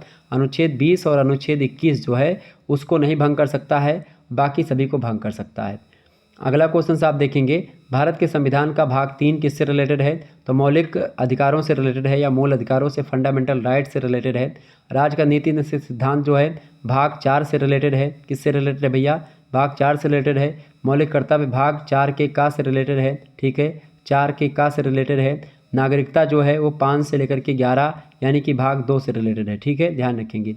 आगे देखेंगे अगला क्वेश्चन आपकी स्क्रीन पर आ चुका है, मूल अधिकारों को सबसे पहले या सर्वप्रथम किस देश में संवैधानिक मान्यता दी गई थी। तो मूल अधिकारों को सबसे पहले अमेरिका देश में यानी कि संयुक्त राज्य अमेरिका में यूएसए के मतलब यूएसए ने अपने देश में संवैधानिक मान्यता दी थी और वहीं से सभी देशों के संविधान ने मौलिक अधिकारों की व्यवस्था करी है। अगला क्वेश्चन आप देखेंगे, मौलिक अधिकार संविधान के किस भाग में वर्णित है। तो मौलिक अधिकार जो है भाग 3 में वर्णित है। Option number B correct answer होगा। अगला क्वेश्चन है, डॉक्टर भीमराव अंबेडकर ने भारतीय संविधान के किस भाग को सर्वाधिक अलौकिक कहा है या अलौकिक कहा है, अच्छा माना है सबसे ज़्यादा। तो वह भाग 3 को ही मानते हैं, मौलिक अधिकारों वाले भाग को। Option number C correct answer हो जाएगा। अगला प्रश्न है, भारतीय संविधान द्वारा भारतीय नागरिकों को कुल कितने मौलिक अधिकार प्राप्त हैं। तो कुल मिलाकर के 6 मौलिक अधिकार प्राप्त हैं भारतीय नागरिकों को। ऑप्शन नंबर इसका मौलिक अधिकार प्राप्त किए गए थे यहाँ पर पूछा गया है ना, तो यहाँ पर थे पूछा गया तो ऑप्शन नंबर 7 लगाएंगे, ठीक है। और प्राप्त कितने हैं वास्तव में अब, तो चूंकि संपत्ति का अधिकार पहले था वो हटा दिया गया है तो अब 6 ही हैं, ठीक है, ध्यान रखेंगे। तो यहाँ पर थे वाला ध्यान रखेंगे, बहुत सही से पूछेगा। थे होंगे तब 7 लगेगा, अगर हैं होंगे। देखिए वर्तमान में भारतीय नागरिकों को कितने मौलिक अधिकार प्राप्त हैं तो आप बताएंगे 6। ऑप्शन नंबर इसका आ करेक्ट आंसर हो जाएगा। अगला क्वेश्चन आप देखेंगे, प्रश्न है, भारत के संविधान में मौलिक अधिकार मूल संविधान का हिस्सा हैं या चौथे संशोधन के द्वारा जोड़े गए हैं या संसद द्वारा 1952 में जोड़े गए या 42वें संविधान संशोधन के द्वारा जोड़े गए हैं। फटाफट से आप बताएंगे। तो मौलिक अधिकारों को कब जोड़ा गया भाई, मौलिक अधिकारों को कब जोड़ा गया है। ये संविधान का मूल हिस्सा थे मौलिक अधिकार, शुरुआत में ही जोड़ दिए गए थे। ऑप्शन नंबर इसका आ करेक्ट आंसर होगा। अगला क्वेश्चन है, भारतीय संविधान में न्यायालय में कौन परिवर्तनीय है। मतलब भारतीय संविधान में कौन सी ऐसी चीज़ है जो न्यायालय में परिवर्तनीय है। देखिए मूल कर्तव्यों की अगर बात की तो परिवर्तनीय नहीं है। नीति निर्देशक सिद्धांत भी परिवर्तनीय नहीं है संविधान में। मतलब एक प्रकार से भारतीय संविधान में न्यायालय भी एक प्रकार से उसमें परिवर्तन नहीं कर सकता, ना तो प्रस्तावना में परिवर्तन कर सकता है। मूल अधिकारों में जरूर थोड़ा बहुत परिवर्तन किया जा सकता है। तो ऑप्शन नंबर इसका सी करेक्ट आंसर हो जाएगा। C option is right answer. आगे देखिए अगला प्रश्न चलें आगे देखिएगा। अगला क्वेश्चन आपकी स्क्रीन पर आ चुका, मंत्रिपरिषद सामूहिक रूप से किसके प्रति उत्तरदायी होती है। तो मंत्रिपरिषद की अगर बात की जाए तो मंत्रिपरिषद किससे बनती है, लोकसभा के सदस्यों के द्वारा बनती है। लोकसभा के जो सांसद होते हैं, जिन सांसदों को आप वोट देते हो, ठीक है, वही सांसद जो होते हैं वो लोकसभा में जाते हैं और लोकसभा में रह करके वो क्या करते हैं, मंत्री का निर्माण करते हैं। कोई सांसद इस फलाने चीज़ का मंत्री हो जाएगा, कोई रेल मंत्री, कोई शिक्षा मंत्री, कोई ठीक है विदेश मंत्री। इस प्रकार से जो सांसद होते हैं आपके द्वारा चुने गए, वही जो टैलेंटेड सांसद होते हैं विभिन्न क्षेत्रों में मंत्री बना दिए जाते हैं, ठीक है। तो प्रश्न आपसे पूछा जा रहा है कि मंत्रिपरिषद सामूहिक रूप से किसके प्रति उत्तरदायी होती है। तो आप बताएंगे लोकसभा के प्रति, क्योंकि लोकसभा के सांसद ही होते हैं जो कि मंत्रिपरिषद में शामिल होते हैं। तो option number D correct answer होगा इसका। अगला क्वेश्चन आप देखेंगे, अच्छा लोकसभा के जो एक प्रकार से लोग होते हैं, तो लोकसभा जो होती है उसमें जो सदस्य होते हैं, वो लोकसभा का जो नेता होता है वो कौन होता है, वो प्रधानमंत्री होता है। लोकसभा का एक अध्यक्ष होता है जो कि एक प्रकार से सांसद ही होता है, जीती हुई पार्टी का, लोग चुनते हैं उसको, ठीक है। राज्यसभा जो होती है इसकी अगर बात की जाए तो देखिए संसद में 3 सदन, संसद के 2 सदन होते हैं, एक लोकसभा और एक राज्यसभा। राज्यसभा जो होती है, जैसे कि आप देखते हैं एक होते हैं एमएलए, एक होते हैं एमएलसी। तो एमएलए जो होते हैं, एमएलए ये विधान सभा में होते हैं, एमएलसी जो होते हैं वो विधान परिषद में होते हैं। तो विधान परिषद जो होती है वो राज्यसभा होती है केंद्र की, और केंद्र की जो एक प्रकार से जो विधानसभा होती है वो लोकसभा होती है केंद्र में, ठीक है। समझ रहे हैं चीज़ों को। यानी कि लोकसभा में जो आप चुनते हो सांसद को, जिन सांसद को, वो जाते हैं, बैठते हैं, ठीक है। यानी जैसे कि अभी आप लोगों ने एक सांसद का नाम सुना होगा, बृजभूषण सिंह का, कुश्ती वाले अध्यक्ष जो हैं, तो वो सांसद हैं, वो जनता के द्वारा चुने हुए हैं, ठीक है। इसी प्रकार से आपके एरिया में, आपके ज़िले में एक सांसद का चुनाव होता होगा। जो सांसद जो है, जब मोदी जी का चुनाव होता है तो सांसद ही का ही चुनाव होता है, लोकसभा का चुनाव। तो लोकसभा जो होता है उसका सांसद आप चुनते हो, लेकिन राज्यसभा के सांसद को आप नहीं चुनते हो, ठीक है। मतलब कुछ विशेष या कुछ विशेष व्यक्ति ही मिल करके चुनते हैं। क्लियर, ये बात ध्यान रखेंगे। आगे बढ़ते हैं, अगला क्वेश्चन। तो लोकसभा के लोग ही प्रधानमंत्री को नियुक्त करते हैं कि प्रधानमंत्री कौन होगा। क्लियर, आगे बढ़ते हैं। अगला प्रश्न है, भारत के राष्ट्रपति को कार्य अवधि की समाप्ति से पूर्व भी पद से हटाया जा सकता है। बिल्कुल हटाया जा सकता है। राष्ट्रपति को भी हटाया जा सकता है, सुप्रीम कोर्ट के मुख्य न्यायाधीश को भी हटाया जा सकता है, मुख्य चुनाव आयुक्त को भी हटाया जा सकता है। किस विधि से? तो मुख्य रूप से भारतीय संविधान में एक प्रावधान होता है राष्ट्रपति को हटाने का, कि एक प्रकार से उस प्रक्रिया को बोलते हैं क्या? उस प्रक्रिया को बोलते हैं महाभियोग। महाभियोग एक प्रकार से अगर लगा दिया जाए, महाभियोग प्रक्रिया के द्वारा अनुच्छेद, अगर आप 61 पढ़ेंगे तो अनुच्छेद 61 में साफ साफ लिखा है कि जो भारत का राष्ट्रपति होगा उसको अगर वो गलत काम करता है या फिर कुछ ऐसी कुछ मानदंडों के खिलाफ काम करता है, या लोगों को लगता है कि भाई ये एक प्रकार से राष्ट्रपति अपने पद का सही तरीके से निर्वहन नहीं करता है, तो संसद में 2/3 बहुमत से एक प्रकार से कानून पारित करवा करके दोनों सदनों से और राष्ट्रपति को हटाया जा सकता है। महाभियोग प्रक्रिया उसको बोलते हैं। ऑप्शन नंबर इसका सा करेक्ट आंसर हो जाएगा। अगला क्वेश्चन आपकी स्क्रीन पर आ चुका है, कौन सा राज्य सबसे अधिक प्रतिनिधि लोकसभा में भेजता है? बताएं, फटाफट से आप बताएंगे। तो कौन सा राज्य सबसे अधिक प्रतिनिधि लोकसभा में भेजता है? तो सबसे अधिक प्रतिनिधि जो है वो यूपी ही भेजता है लोकसभा में। कितनी सीटें हैं लोकसभा में? यूपी की 80 सीटें हैं। Option number D correct answer होगा। अगला क्वेश्चन है, प्रश्न आपकी स्क्रीन पर आ चुका है, राष्ट्रपति जिन्हें राज्यसभा के लिए सदस्य मनोनीत करता है वे किस क्षेत्र में विशेष योग्यता अर्जित किए होते हैं? राष्ट्रपति जो होता है वो राज्यसभा जो होती है उसमें 12 लोगों को एक प्रकार से मनोनीत करता है। मनोनीत मतलब क्या होता है? राष्ट्रपति अपने मन से कहता है कि भाई ये, और कुछ लोग साहित्य के क्षेत्र में अच्छा काम करते हैं, कुछ लोग समाज सेवी होते हैं, कुछ कला के क्षेत्र में अच्छा करते हैं, कुछ विज्ञान के क्षेत्र में अच्छा करते हैं। तो उन सभी लोगों को जो अच्छे अच्छे पद पर होते हैं और अच्छा काम करते हैं, साहित्य के क्षेत्र में समाज सेवा करते हैं, कला या विज्ञान के क्षेत्र में अच्छा काम करते हैं, उनको एक प्रकार से राज्यसभा में मनोनीत कर लिया जाता है और उनको सदस्य, मतलब कि राज्यसभा में सांसद का दर्जा दिया जाता है। तो 12 सदस्य मनोनीत किए जाते हैं राष्ट्रपति के द्वारा, जो कि राष्ट्रपति के चुनाव में भाग नहीं लेते हैं, ठीक है। ये बात ध्यान रखेंगे। तो ऑप्शन नंबर इसका करेक्ट आंसर क्या हो जाएगा? इसका करेक्ट आंसर हो जाएगा सी ऑप्शन, यानी दोनों। साहित्य और समाज सेवा से भी आते हैं वो लोग, कला और विज्ञान से आते हैं, जो 12 सदस्यों को राष्ट्रपति मनोनीत करता है राज्यसभा के सांसद के रूप में। अगला क्वेश्चन से आपकी स्क्रीन पर आ चुका है, लोकसभा में 2 एंग्लो इंडियन समुदाय के व्यक्तियों को भी मनोनीत किया जाता है। एंग्लो इंडियन का मतलब होता है आंग्ल भारतीय, मतलब उनके एक प्रकार से माता पिता में से कोई भारतीय हैं और कोई इंग्लैंड के हैं, ठीक है। तो इसीलिए उनको आंग्ल भारतीय कहते हैं, मतलब आधा भारतीय हैं आधा विदेशी हैं, ठीक है। हालांकि उनके माता पिता में से कोई एक विदेशी होता है, उनको एंग्लो इंडियन बोलते हैं, ठीक है। तो एंग्लो इंडियन, 2 एंग्लो इंडियन को एक प्रकार से लोकसभा में मनोनीत करता है कौन? राष्ट्रपति, ठीक है। कौन करता है? राष्ट्रपति करता है। ऑप्शन नंबर इसका ए करेक्ट आंसर। लोकसभा में 2 लोग बिना चुनाव के ही आ जाते हैं एंग्लो इंडियन, ठीक है। आगे देखेंगे, अगला क्वेश्चन है, संसद का अधिवेशन ना होने की स्थिति में किसको अध्यादेश जारी करने का अधिकार प्राप्त है? तो जब संसद का अधिवेशन नहीं हो रहा होता है, संसद का अधिवेशन नहीं चल रहा होता, उस समय राष्ट्रपति को यह अधिकार होता है कि वो क्या करे? अध्यादेश जारी कर दे और कानून बना दे, ठीक है। ये बात ध्यान रखेंगे। ऑप्शन नंबर इसका करेक्ट आंसर क्या हो जाएगा? ऑप्शन नंबर इसका हो जाएगा डी ऑप्शन, राष्ट्रपति। अगला क्वेश्चन है, राष्ट्रपति द्वारा जारी अध्यादेश किसके कानूनों के समान ही प्रभावशाली होते हैं? बताएं, आयोग के, संविधान के, या कोई नहीं, या फिर संसद के? तो करेक्ट आंसर हो जाएगा संसद के कानून जो बनते हैं उसी के बराबर काम करते हैं जो राष्ट्रपति द्वारा अध्यादेश में बनाए जाते हैं। अगला क्वेश्चन, तो ऐसे कुछ कानून होते हैं जिस पर अगर बहुमत नहीं मिलता है या संसद में हंगामा होता है तो राष्ट्रपति अध्यादेश जारी करके वो कानून भी लागू कर सकता है। अगला क्वेश्चन है, निम्न में से कौन विदेशों में अपने राजदूत भेजता है? प्रधानमंत्री भेजता है, लोकसभा अध्यक्ष भेजता है, राष्ट्रपति भेजता है, फिर राज्यपाल भेजता है। तो कौन विदेशों में राजदूत भेजता है भाई? फटाफट से आप बताएंगे। विदेशों में जो अपने राजदूत होते हैं भारत के, वो राष्ट्रपति ही भेजता है, ठीक है। Option number D correct answer हो जाएगा। हालांकि राष्ट्रपति को प्रधानमंत्री से सलाह जरूर लेनी पड़ती है, सलाह लेता भी है राष्ट्रपति।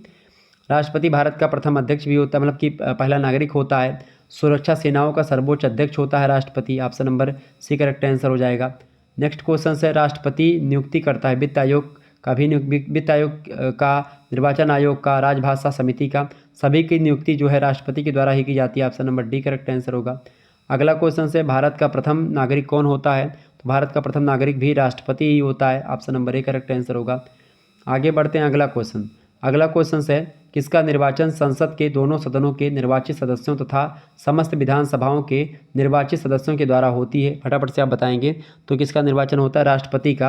राष्ट्रपति का चुनाव किस पद्धति के द्वारा होता है? एकल संक्रमणीय मत पद्धति के द्वारा राष्ट्रपति का चुनाव होता है, जिसमें खास करके जो है संसद के दोनों सदन यानी राज्यसभा और लोकसभा, राज्यसभा और लोकसभा के जितने भी एक प्रकार से चुनाव में से आए हुए यानी कि जितने भी एक प्रकार से निर्वाचित सदस्य हैं वो वोट देते हैं राष्ट्रपति को। जो राष्ट्रपति ने मनोनीत किए थे 12 सदस्य वो नहीं देंगे वोट, ठीक है, और एंग्लो इंडियन वाले नहीं देंगे। क्लियर? चूंकि वो राष्ट्रपति के द्वारा ही बनाए गए तो वो जाहिर सी बात है पहले राष्ट्रपति को दे देंगे।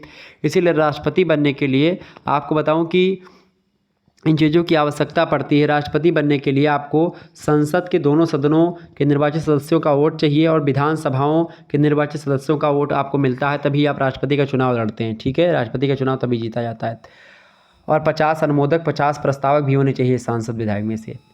अगला क्वेश्चन आपकी स्क्रीन पर आ चुका है। भारत के ऐसे कौन से राष्ट्रपति थे जो पहले लोकसभा के अध्यक्ष भी थे? फटाफट से आप बताएंगे करेक्ट आंसर क्या हो जाएगा इसका, बताइएगा। भारत के ऐसे कौन से राष्ट्रपति थे जो पहले लोकसभा के अध्यक्ष भी थे? तो उनका नाम क्या है? फटाफट से आप बताएंगे। इंपॉर्टेंट डॉक्टर जाकिर हुसैन या फिर BD जत्ती या PB गिरी या फिर नीलम संजीव रेड्डी। करेक्ट आंसर इसका क्या हो जाएगा?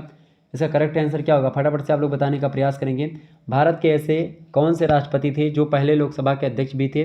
तो करेक्ट आंसर हो जाएगा ऑप्शन नंबर सी, नीलम संजीव रेड्डी। ऐसे भारत के प्रथम राष्ट्रपति थे जो लोकसभा के अध्यक्ष भी थे पहले। ऑप्शन नंबर इसका सी करेक्ट आंसर होगा।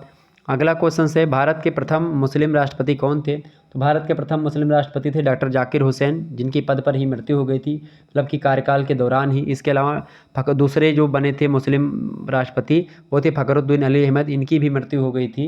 ठीक है, ये बात ध्यान रखेंगे। डॉक्टर APJ अब्दुल कलाम भी भारत के राष्ट्रपति थे। आगे देखिएगा अगला क्वेश्चन है भारत के प्रथम उपराष्ट्रपति का नाम क्या है? भारत के प्रथम उपराष्ट्रपति का नाम क्या है भाई? फटाफट से मतलब क्या था या लिखिए। तो डॉक्टर सर्वपल्ली राधाकृष्णन जो थे भारत के प्रथम उपराष्ट्रपति थे। भारत के प्रथम राष्ट्रपति थे डॉक्टर राजेंद्र प्रसाद, ध्यान रखेंगे। अच्छा, सर्वपल्ली राधाकृष्णन जो बने थे 13 मई 1952 को बने थे, ये बात भी ध्यान रखेंगे। ओके, आगे देखिएगा अगला क्वेश्चन है भारत में उपराष्ट्रपति से संबंधित प्रावधान किस देश के संविधान से लिया गया है? तो उपराष्ट्रपति से रिलेटेड जो प्रावधान लिया गया है वो अमेरिका के संविधान से लिया गया है। ऑप्शन नंबर इसका डी करेक्ट आंसर होगा। अगला क्वेश्चन से आप देखेंगे भारत का उपराष्ट्रपति संसद के किस सदन का पदेन सभापति होता है? तो राज्यसभा का पदेन सभापति होता है।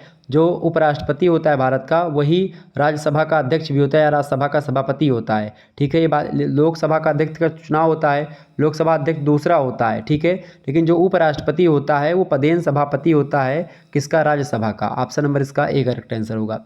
अच्छा, राष्ट्रपति मान लेते हैं अगर ना रहें तो राष्ट्रपति के ना रहने पर कौन सा मतलब कि राष्ट्रपति का पद पूर्ति करेगा? तो उपराष्ट्रपति करेगा। अगर उपराष्ट्रपति भी ना रहे तो कौन करेगा? अगर उपराष्ट्रपति भी नहीं रह जाते हैं तो उस स्थिति में भारत का जो सुप्रीम कोर्ट है उसके जो मुख्य न्यायाधीश होते हैं, चीफ जस्टिस ऑफ इंडिया, वो एक प्रकार से राष्ट्रपति का पदभार संभालेंगे। क्लियर? ऑप्शन नंबर इसका करेक्ट आंसर क्या हो जाएगा? राज्यसभा के पदेन सभापति होते हैं उपराष्ट्रपति। राष्ट्रपति बना त्यागपत्र किसको देगा? उपराष्ट्रपति को देगा। उपराष्ट्रपति किसको देगा? वो राष्ट्रपति को देगा। क्लियर? ध्यान रखेंगे इस बात को। तो ये भी प्रश्न आपसे पूछा गया कई बार। अगला क्वेश्चन है उपराष्ट्रपति पद के प्रत्याशी का नाम कम से कम कितने मतदाताओं के द्वारा प्रस्तावित और अनुमोदित होना चाहिए? लगभग 20 मतदाताओं के द्वारा, मतलब 20 अनुमोदक और 20 प्रस्तावक सांसद विधायकों में से होने चाहिए। Option number B correct answer होगा। अगला क्वेश्चन है भारत का प्रधानमंत्री किसके द्वारा उपबंधित होता है? तो भारत का प्रधानमंत्री जो होता है वो किसके द्वारा उपबंधित होता है भाई? फटाफट से बताएंगे। संविधान के द्वारा उपबंधित होता है। Option number A correct answer होगा। अगला क्वेश्चन है निम्न में से कौन ब्रिटिश प्रधानमंत्री की भांति समय एवं संयोग की संतान है? तो ब्रिटिश प्रधानमंत्री की भांति समय और संयोग की संतान क्या है? भारत का प्रधानमंत्री या मुख्यमंत्री वो नहीं है, बताएं। नहीं है आप पूछा गया, वही मैं सोच रहा था कि यहाँ पर क्या बता रहा है। तो कौन ब्रिटिश प्रधानमंत्री की भांति समय और संयोग की संतान नहीं है? तो भारत का प्रधानमंत्री बिल्कुल ऐसा नहीं है समय और संयोग की संतान। भारत के प्रधानमंत्री का चुनाव होता है बाकायदा से। Option number C correct answer होगा। अगला क्वेश्चन से आप देखेंगे भारतीय संविधान के किस अनुच्छेद के अनुसार प्रधानमंत्री की नियुक्ति राष्ट्रपति के द्वारा की जाने की व्यवस्था है? तो इसका करेक्ट आंसर क्या हो जाएगा? अनुच्छेद 75 का 1। ऑप्शन नंबर इसका सी करेक्ट आंसर हो जाएगा। अनुच्छेद 75 के 1 में भारत के प्रधानमंत्री की बात की जाती है कि भाई राष्ट्रपति जो होगा भारत के प्रधानमंत्री की नियुक्ति करेगा। ठीक है, आगे देखेंगे अगला क्वेश्चन है, किस सभा का नेता प्रधानमंत्री बनता है? तो लोकसभा का नेता प्रधानमंत्री बनता है। ऑप्शन नंबर इसका सी करेक्ट आंसर हो जाएगा। अगला क्वेश्चन है, कार्यपालिका का वास्तविक अध्यक्ष कौन होता है? तो कार्यपालिका का अध्यक्ष अगर पूछे तो आप बताएंगे राष्ट्रपति होता है, लेकिन कार्यपालिका का वास्तविक अध्यक्ष जो होता है वो प्रधानमंत्री होता है, prime minister of India. Option number A correct answer हो जाएगा। राष्ट्रपति तो बस नाम मात्र के अध्यक्ष होते हैं कार्यपालिका के, बाकी सारा काम प्रधानमंत्री ही करते हैं, उन्हीं के सलाह पर ही होता है, राष्ट्रपति अपने मन से कुछ नहीं करते हैं भारत के। अगला क्वेश्चन है, सरकार की नीतियों की सदन में घोषणा करता है। देखिए जैसे राष्ट्रपति की अगर बात की है तो इससे घर में आपके दादा हैं और आपके पापा हैं, तो आपके पापा जान लो प्रधानमंत्री हैं, दादा आपके राष्ट्रपति हैं। ठीक है, यानी दादा जो होंगे आपके, अब उनकी मलकई नहीं होगी, आपके पिताजी की मलकई होगी, तो पिताजी एक प्रकार से प्रधानमंत्री, पिताजी पूरा काम पिताजी करते हैं। ठीक है, और राष्ट्रपति का काम क्या है, यानी कि दादाजी जो हैं वो लेटे हुए हैं, बैठे हुए हैं घर पर और सारी चीज़ें बताते हैं कि भाई ये ऐसे करना है, और सिग्नेचर उन्हीं का करना है। किसी खेत में या मतलब खेत का कोई मामला हुआ तो सिग्नेचर कौन करेगा? दादा करेंगे। सारा सिग्नेचर राष्ट्रपति करता है भारतीय संविधान में, लेकिन काम कौन करता है मुख्य रूप से? वो करते हैं प्रधानमंत्री। क्लियर? तो एक घर की स्ट्रक्चर से समझो कि भाई राष्ट्रपति जो हैं वो आपके दादाजी जैसे हैं और आपके मतलब जो प्रधानमंत्री हैं वो आपके पापा जी जैसे हैं। ठीक है, तो उसी प्रकार से इसे घर में आपके दादा पापा का चलता है, वैसे पूरे देश में राष्ट्रपति और प्रधानमंत्री का चलता है। क्लियर? एक उदाहरण के रूप में मैंने आपको बताया है। सरकार की नीतियों की सदन में घोषणा कौन करता है? फटाफट से आप लोग बताने का प्रयास करें, करेक्ट आंसर क्या हो जाएगा? सरकार की नीतियों की सदन में, सदन मतलब लोकसभा और राज्यसभा की बात हो रही, सदन। तो सरकार की नीतियों की सदन में घोषणा कौन करता है? फटाफट से आप लोग बताने का प्रयास करेंगे, कौन घोषणा करता है भाई? प्रधानमंत्री करता है। Option number B correct answer होगा। अगला क्वेश्चन है, शिक्षा जो प्रारंभ में राज्य सूची का विषय था उसे समवर्ती सूची में स्थानांतरित कब किया गया? देखिए 3 सूचियाँ होती हैं, एक राज्य सूची होती है, एक केंद्र सूची होती है और एक समवर्ती सूची।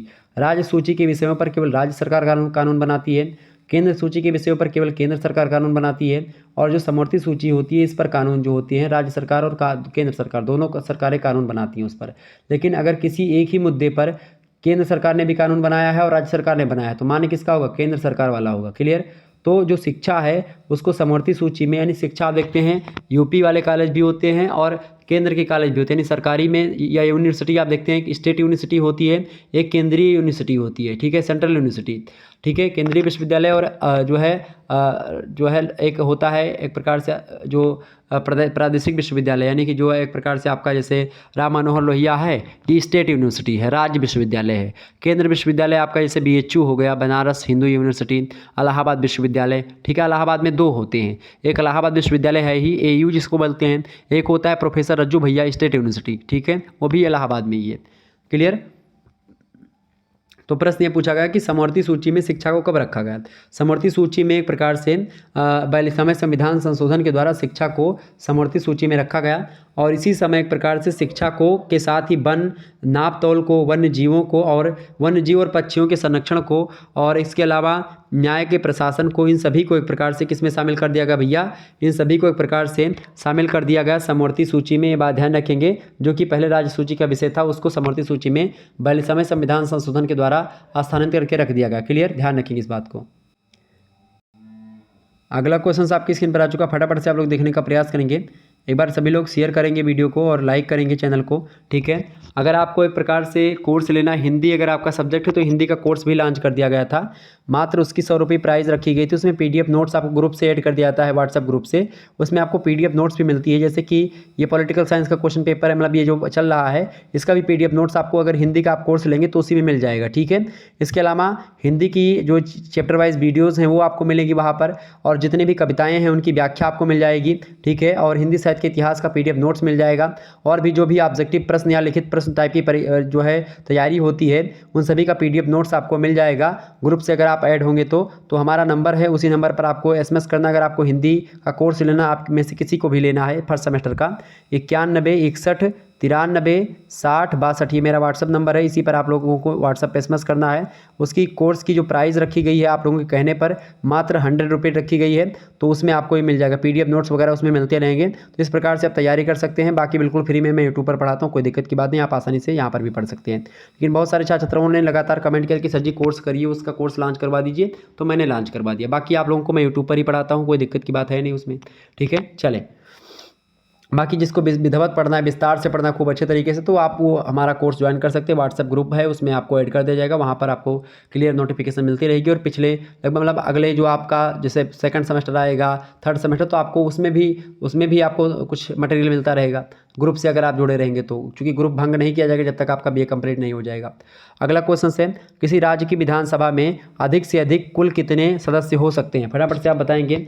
किसी राज्य की विधानसभा में अधिक से अधिक कुल कितने सदस्य हो सकते हैं? तो अधिक से अधिक की अगर बात की जाए किसी भी विधानसभा में, विधानसभा का मतलब होता है जैसे जो केंद्र में जो स्थान होता है लोकसभा का, वही स्थान राज्य स्तर पर होता है विधानसभा का, ठीक है।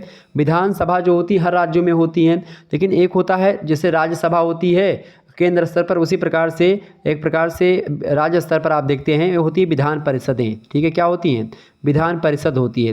विधान परिषद जो होती है कुछ ही राज्यों में है, जो बड़े राज्य हैं उन्हीं में है, सभी राज्यों में नहीं है, ठीक है। तो प्रश्न क्या पूछा गया कि किसी भी राज्य की विधानसभा में अधिक से अधिक कुल कितने सदस्य हो सकते हैं? तो अधिक से अधिक जो हो सकते हैं वो 500 सदस्य हो सकते हैं। और कम से कम अगर बात करें तो कम से कम जो संख्या होती है वो 60 से कम, मतलब 60 से कम जो है विधानसभा के मतलब वो नहीं होनी चाहिए सीट, ठीक है। कम से कम 60 से सीट होनी चाहिए विधानसभा की, और अधिक से अधिक 500 सीटें होनी चाहिए। क्लियर, ये बात ध्यान रखेंगे। अगला क्वेश्चन है, संघ शासित प्रदेश को छोड़ करके सबसे कम विधानसभा सदस्यों वाला राज्य कौन सा है? फटाफट से आप बताने का प्रयास करेंगे।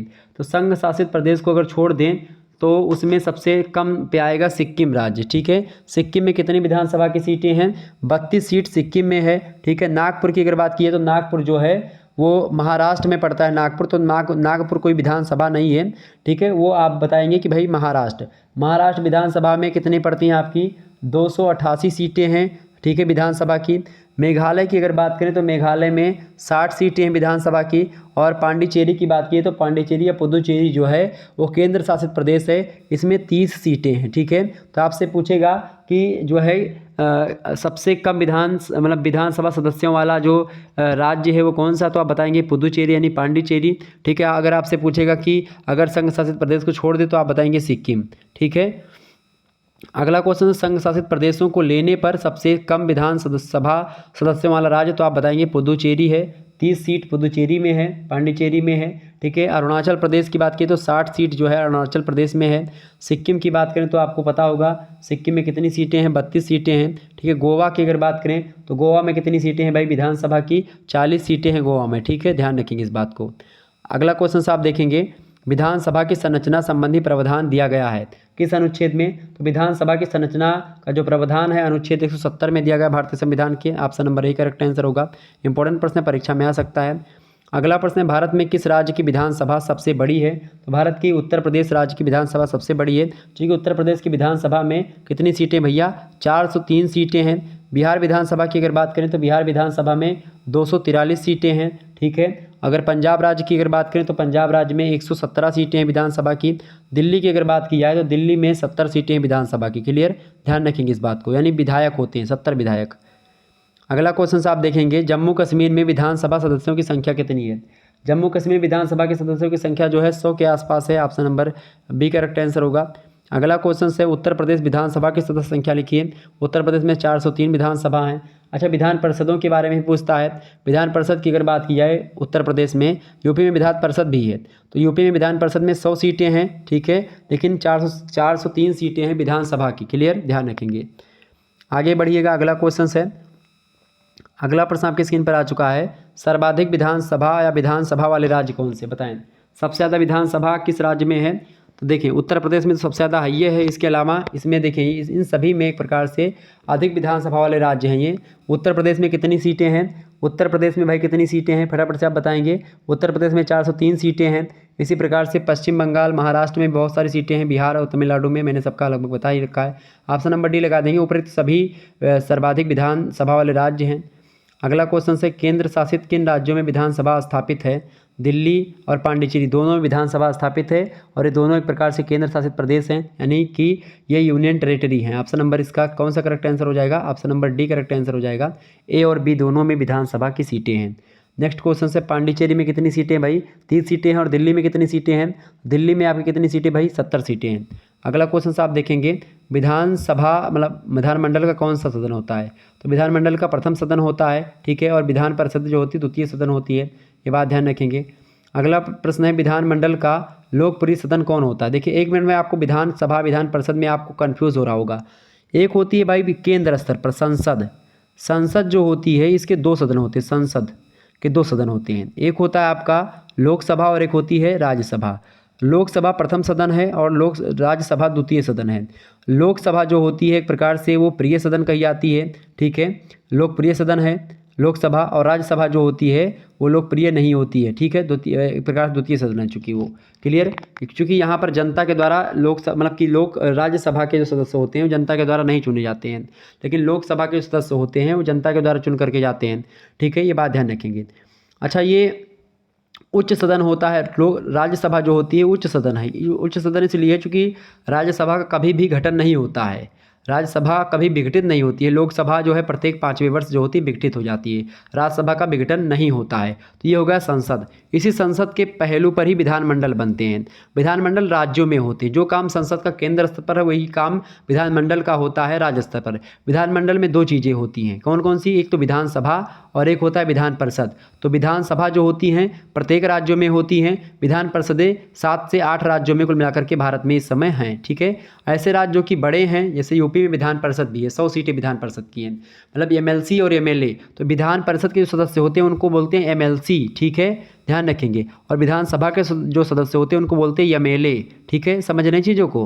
क्लियर? तो एमएलसी और एमएलए जो होते हैं, एमएलसी विधान परिषद के सदस्य होते हैं और एमएलए जो होते हैं विधानसभा के सदस्य होते हैं। दोनों विधायक ही होते हैं एक प्रकार से, ठीक है, लेकिन एक विधान परिषद के विधायक हैं और एक विधानसभा के विधायक हैं।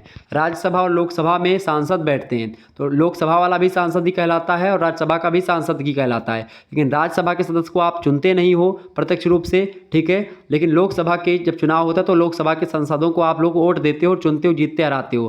तो लोकसभा जो होती है 5 साल पर भंग हो जाती है, उसी प्रकार से जो विधानसभाएं होती हैं 5 वर्ष पर भंग हो जाती हैं, लेकिन विधान परिषदें जो होती हैं वो भंग नहीं होती हैं, ठीक है। इसमें नए नए लोग शामिल होते हैं, पुराने लोग निकलते रहते हैं। क्लियर? ध्यान रखेंगे इस बात को। तो विधानमंडल का जो लोकप्रिय सदन है वो कौन सा है? विधानमंडल का लोकप्रिय सदन जो होता है विधानसभा होती है, क्योंकि विधानसभा में चुने हुए विधायक जो होते हैं वो आते हैं। अगला क्वेश्चन निम्न सदन कहलाता है। निम्न सदन कौन कहलाता है? विधानसभा कहलाती है। इसीलिए कहलाती है क्योंकि वो प्रत्येक 5 वर्ष पर भंग हो जाती है। उच्च सदन विधान परिषद इसलिए कहलाती है क्योंकि वो कभी भंग नहीं होती है। क्लियर? ध्यान रखेंगे। इसी प्रकार से निम्न सदन होता है लोकसभा, ठीक है। राज्यसभा उच्च सदन होता है क्योंकि लोकसभा प्रत्येक 5 वर्ष पर भंग हो जाती है और राज्यसभा नहीं भंग होती है। अगला क्वेश्चन से आप देखेंगे जनता द्वारा प्रत्यक्ष रूप से चुने हुए सदस्य आते हैं विधानसभा में, विधान परिषद में या फिर दोनों में। जनता द्वारा प्रत्यक्ष रूप से चुने हुए जो सदस्य आते हैं विधान परिषद मतलब विधानसभा में आते हैं विधानमंडल के, ठीक है। यानी कि जो विधायक होते हैं जो आप चुनते हो वो एक प्रकार से जनता के द्वारा प्रत्यक्ष रूप से वोट देने के बाद में जीतते हैं, जब वो तब आते हैं। और विधान परिषद के जो सदस्य होते हैं वो मनोनीत कर लिए जाते हैं या फिर एक प्रकार से अप्रत्यक्ष चुनाव के द्वारा इंक्लूड हो जाते हैं। अगला प्रश्न सभापति और उपसभापति का चुनाव कौन करवाता है? सभापति और उपसभापति का चुनाव जो होता है विधान परिषद करवाती है। ध्यान रखेंगे कौन करवाता है? विधान परिषद, ठीक है। आगे बढ़ते हैं। अगला क्वेश्चन आपकी स्क्रीन पर आ चुका, फटाफट से आप लोग देखने का प्रयास करेंगे। अगला क्वेश्चन से विधानसभा में प्रस्तुत कोई विधेयक धन विधेयक है या नहीं है, इसका निर्णय कौन करेगा? इंपॉर्टेंट प्रश्न है। तो विधानसभा में कोई भी चीज़ें जो मतलब कोई विधेयक जो प्रस्तुत होता है वह धन विधेयक है अथवा नहीं है, इसका निर्णय जो होता है वो विधानसभा का अध्यक्ष करता है। इसी प्रकार से लोकसभा में संसद में कोई विधेयक पहुंचता है तो वो धन विधेयक है या नहीं है, इसका निर्णय जो होता है वो लोकसभा अध्यक्ष लेता है, यानी कि स्पीकर लेता है। अगला क्वेश्चन से आप देखेंगे विधानसभा और विधान परिषद के संयुक्त अधिवेशन की अध्यक्षता कौन करता है? तो उसकी अध्यक्षता करेगा कौन? विधानसभा का अध्यक्ष करेगा। यानी जैसे जो लोकसभा का अध्यक्ष होता है वो करता है लोकसभा और राज्यसभा के संयुक्त जब बैठक होती है तो उसका अध्यक्षता कौन करता है? ओम बिरला करते हैं। यानी कि जो संसद के अध्यक्ष हैं वो करते हैं, मतलब कि जो लोकसभा के अध्यक्ष हैं वो करते हैं। ऑप्शन नंबर बी करेक्ट है। उसी प्रकार से विधानसभा भी करती है। विधानसभा के अध्यक्ष जो होते हैं वो लोकसभा मतलब कि विधानसभा और विधान परिषद का संयुक्त बैठक होती है तो उसकी अध्यक्षता विधानसभा का जो अध्यक्ष होता है वही करता है। अगला क्वेश्चन से विधानसभा अध्यक्ष तथा उपाध्यक्ष का चुनाव कौन करता है? तो विधानसभा अध्यक्ष और उपाध्यक्ष का चुनाव जो होता है वो कौन करते हैं? विधानसभा के अध्यक्ष ही करते हैं, उनका चुनाव करते हैं। विधानसभा के सदस्य जो होते हैं वही चुनाव करते हैं कि भाई कौन विधानसभा का अध्यक्ष होगा, कौन विधानसभा का उपाध्यक्ष होगा। ठीक है, वोट देते हैं, बाकायदा से वोट होता है कि भाई कौन मतलब कि किसको बनने के लिए किसको लोग वोट देते हैं। तो उसी में जिसको सर्वसम्मति होती है वही विधानसभा का या एक प्रकार संसद का अध्यक्ष मतलब कि लोकसभा का अध्यक्ष बन जाता है।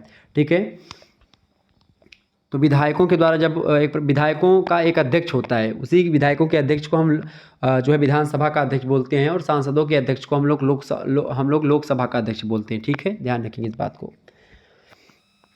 आगे बढ़ते हैं। उत्तर प्रदेश विधानसभा की संख्या कितनी है? यहाँ पर क्या विधानसभा अध्यक्ष तथा उपाध्यक्ष चुनाव विधानसभा का जनता करती है, सदस्य करते हैं। अगला क्वेश्चन से उत्तर प्रदेश विधानसभा की सदस्य संख्या कितनी है? 403 मैंने आपको कई बार बताया। ठीक है, ऑप्शन नंबर इसका बी करेक्ट आंसर होगा। अगला क्वेश्चन से उत्तर प्रदेश विधानसभा की सदस्य संख्या कितनी? विधान परिषद में, विधान परिषद यहाँ पर कर लीजिएगा। विधान परिषद में उत्तर प्रदेश की सदस्य संख्या कितनी है? तो लगभग कितनी है भाई? ये 100 के आसपास है। ऑप्शन नंबर इसका 100 होगा, ऑप्शन नंबर बी। अगला क्वेश्चन से आप देखेंगे, अगला प्रश्न आपकी स्क्रीन पर आ चुका है। राज्य विधानमंडल के किस सदन के सदस्यों का कार्यकाल 6 वर्ष का होता है? तो राज्य विधानमंडल के विधान परिषद का जो कार्यकाल होता है 6 वर्ष का होता है। 6 वर्ष तक एक सांसद जो होता है बना रहता है। 6 वर्ष के बाद में उसकी रिटायरमेंट होती है और उसके स्थान पर जो है प्रत्येक 2 वर्ष पर एक प्रकार से नए जो सदस्य होते हैं विधान परिषद के MLC जो होते हैं मनोनीत किए जाते हैं या उनका चुनाव होता रहता है। अगला क्वेश्चन से 1946 की अंतरिम सरकार में कार्य परिषद का उपाध्यक्ष कौन था? फटाफट से आप बताइएगा भाई। कार्य परिषद का 1946 की अंतरिम सरकार में कार्य परिषद का उपाध्यक्ष कौन था? तो उस समय जवाहरलाल नेहरू ही थे। ऑप्शन नंबर आ करेक्ट आंसर होगा। अगला प्रश्न, विधानसभा का अध्यक्ष अपना त्यागपत्र किसको देगा? तो विधानसभा का अध्यक्ष अपना त्यागपत्र विधानसभा के उपाध्यक्ष को देगा। ऑप्शन नंबर इसका सी करेक्ट आंसर होगा। अगला प्रश्न आपसे एग्जाम में पूछेगा कि विधानसभा अध्यक्ष अपना त्यागपत्र किसको देगा? तो विधानसभा अध्यक्ष जो होगा अपना त्यागपत्र देता है, किसको देता है? तो किसको देगा बताएं। अगर विधानसभा का उपाध्यक्ष उसमें ऑप्शन में ना हो तो आप बताएंगे राज्यपाल को देगा। ठीक है, option number C correct answer होगा। देखिए, विधानसभा का जो अध्यक्ष होगा वो उपाध्यक्ष को देगा, और जो अगर उपाध्यक्ष भी नहीं होता है मान लेते किसी कारण के बस में, तो राज्यपाल को देगा। अगर राज्यपाल को भी नहीं होगा तो हाई कोर्ट का जो मुख्य न्यायाधीश होगा उसको देगा। सेम यही पैटर्न होता है मतलब केंद्र स्तर पर। ठीक है, जैसे मान लेते हैं अगर राष्ट्रपति या एक प्रकार से लोकसभा का अध्यक्ष जो है वो अपना उपाध्यक्ष को देगा, उपाध्यक्ष जो होगा किसको देगा? राष्ट्रपति को देगा। राष्ट्रपति अगर नहीं रहेगा तो उपराष्ट्रपति को देगा, उपराष्ट्रपति नहीं रहेगा तो किसको देगा? उपराष्ट्रपति अगर नहीं रह जाता है या उपराष्ट्रपति अपना त्यागपत्र पहले तो राष्ट्रपति को देगा, अगर राष्ट्रपति भी नहीं है उपराष्ट्रपति भी नहीं तो chief justice of India supreme court के मुख्य न्यायाधीश को देगा। ठीक है, अगला क्वेश्चन आप देखेंगे, पश्चिम बंगाल की प्रथम महिला राज्यपाल कौन थी? बताएं। तो पश्चिम बंगाल की प्रथम महिला राज्यपाल पश्चिम बंगाल की प्रथम महिला राज्यपाल जो थी वो थी Padmaja Naidu. Option number B correct answer होगा। अगला क्वेश्चन आप देखेंगे, जम्मू और कश्मीर के राज्यपाल की नियुक्ति कौन करता है? जम्मू और कश्मीर के राज्यपाल की नियुक्ति जो होता है वो चाहे किसी भी राज्य के राज्यपाल की नियुक्ति की बात की जाए तो भारत का राष्ट्रपति ही करता है। Option number D correct answer होगा इसका। अगला क्वेश्चन आपकी स्क्रीन पर आ चुका है, राज्य की संचित निधि का संचालन किया जाता है। राज्य की संचित निधि का संचालन जो है वो राज्य के विधानमंडल के द्वारा किया जाता है। ऑप्शन नंबर इसका डी करेक्ट आंसर होगा। अगला प्रश्न आपकी स्क्रीन पर आ चुका है, उत्तर प्रदेश की विधान परिषद में राज्यपाल द्वारा कितने सदस्यों को मनोनीत किया जाता है? फटाफट से आप बताएंगे। तो उत्तर प्रदेश की विधान परिषद में राज्यपाल के द्वारा जो है 1/6 सदस्यों का, कुल सदस्यों का 1/6 भाग जो है वो मनोनीत किया जाता है। Option number D correct answer होगा विधान परिषदों में।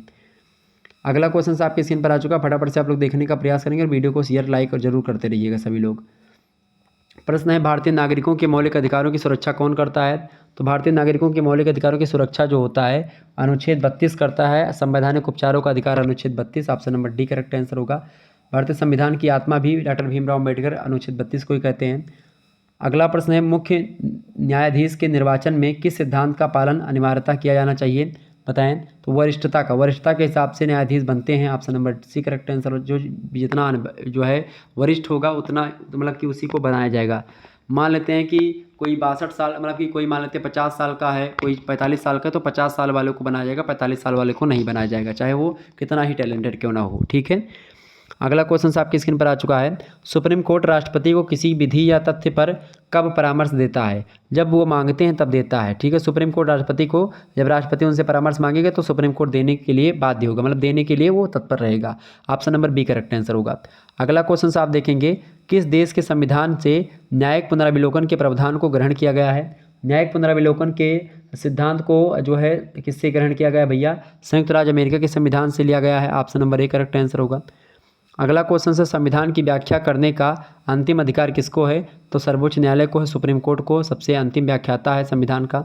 अगला क्वेश्चन आप देखेंगे, भारत के राष्ट्रपति और उपराष्ट्रपति के पद के खाली होने की स्थिति में जो व्यक्ति राष्ट्रपति के पद का निर्वहन करेगा वह कौन होगा? तो वो भारत का मुख्य न्यायाधीश होगा। मैंने आपको बताया था, अगर राष्ट्रपति नहीं रहेंगे तो उपराष्ट्रपति पद संभालेगा राष्ट्रपति का। अगर उपराष्ट्रपति और राष्ट्रपति दोनों नहीं रहते किन्हीं कारण के बस में, तो चीफ जस्टिस ऑफ इंडिया यानी कि भारत के जो मुख्य न्यायाधीश होंगे वही संभालेंगे, सुप्रीम कोर्ट के मुख्य न्यायाधीश। ऑप्शन नंबर इसका बी करेक्ट आंसर होगा। अगला प्रश्न आप देखेंगे, जनहित याचिका की शुरुआत किसके द्वारा की गई थी? बताएं। जनहित याचिका जो है उसकी शुरुआत किसके द्वारा की गई थी? यानी जिसको आप PIL बोलते हैं, उसकी शुरुआत न्यायिक पहल के द्वारा की गई थी। Option number C correct answer होगा।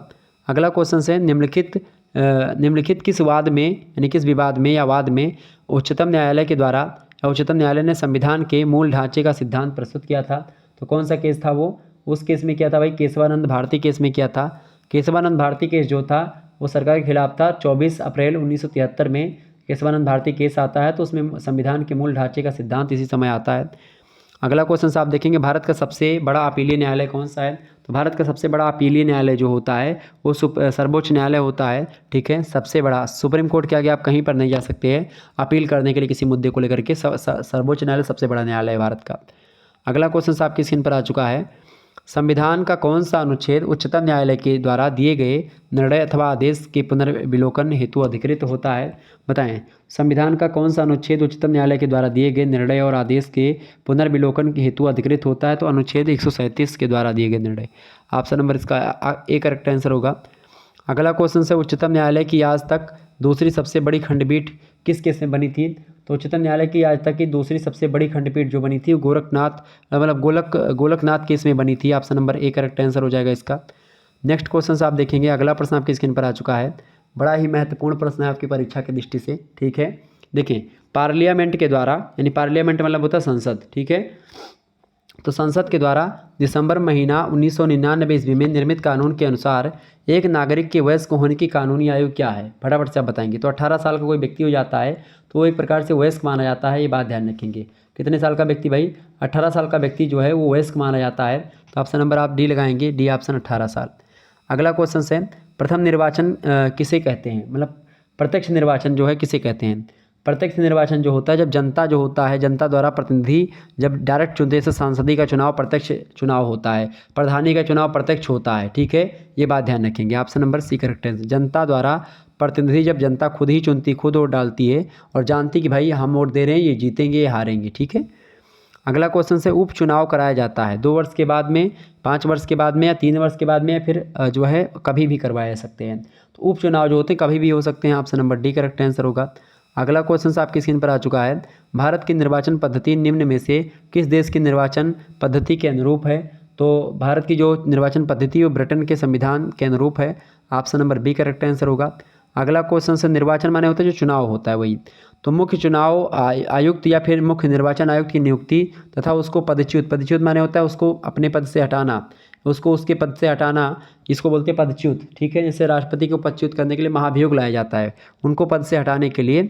ठीक है, तो एक प्रकार से बताएं कि मुख्य निर्वाचन आयुक्त की नियुक्ति तथा उसको पदच्युत करने का अधिकार किसके हाथ में है? तो राष्ट्रपति के हाथ में होता है। भारत का राष्ट्रपति जो होता है वो मुख्य निर्वाचन आयुक्त की एक प्रकार से नियुक्ति भी करता है और उनको पद से हटाने के लिए भी मतलब एक प्रकार से हटा सकता है। अगला क्वेश्चन है, 1952 ईस्वी का मतलब 1952 का वर्ष भारतीय इतिहास में क्यों महत्वपूर्ण है? तो 1952 का जो वर्ष है वो इसलिए महत्वपूर्ण है क्योंकि लोकसभा का प्रथम आम निर्वाचन हुआ था, इसमें चुनाव हुआ था लोकसभा का। Option number D correct answer होगा, इसीलिए 1952 इंपॉर्टेंट है। अगला प्रश्न है, राष्ट्रीय अनुसूचित जनजाति आयोग का गठन कब किया गया? तो राष्ट्रीय अनुसूचित जनजाति आयोग का गठन हुआ था 2003 में। Option number A correct answer हो जाएगा।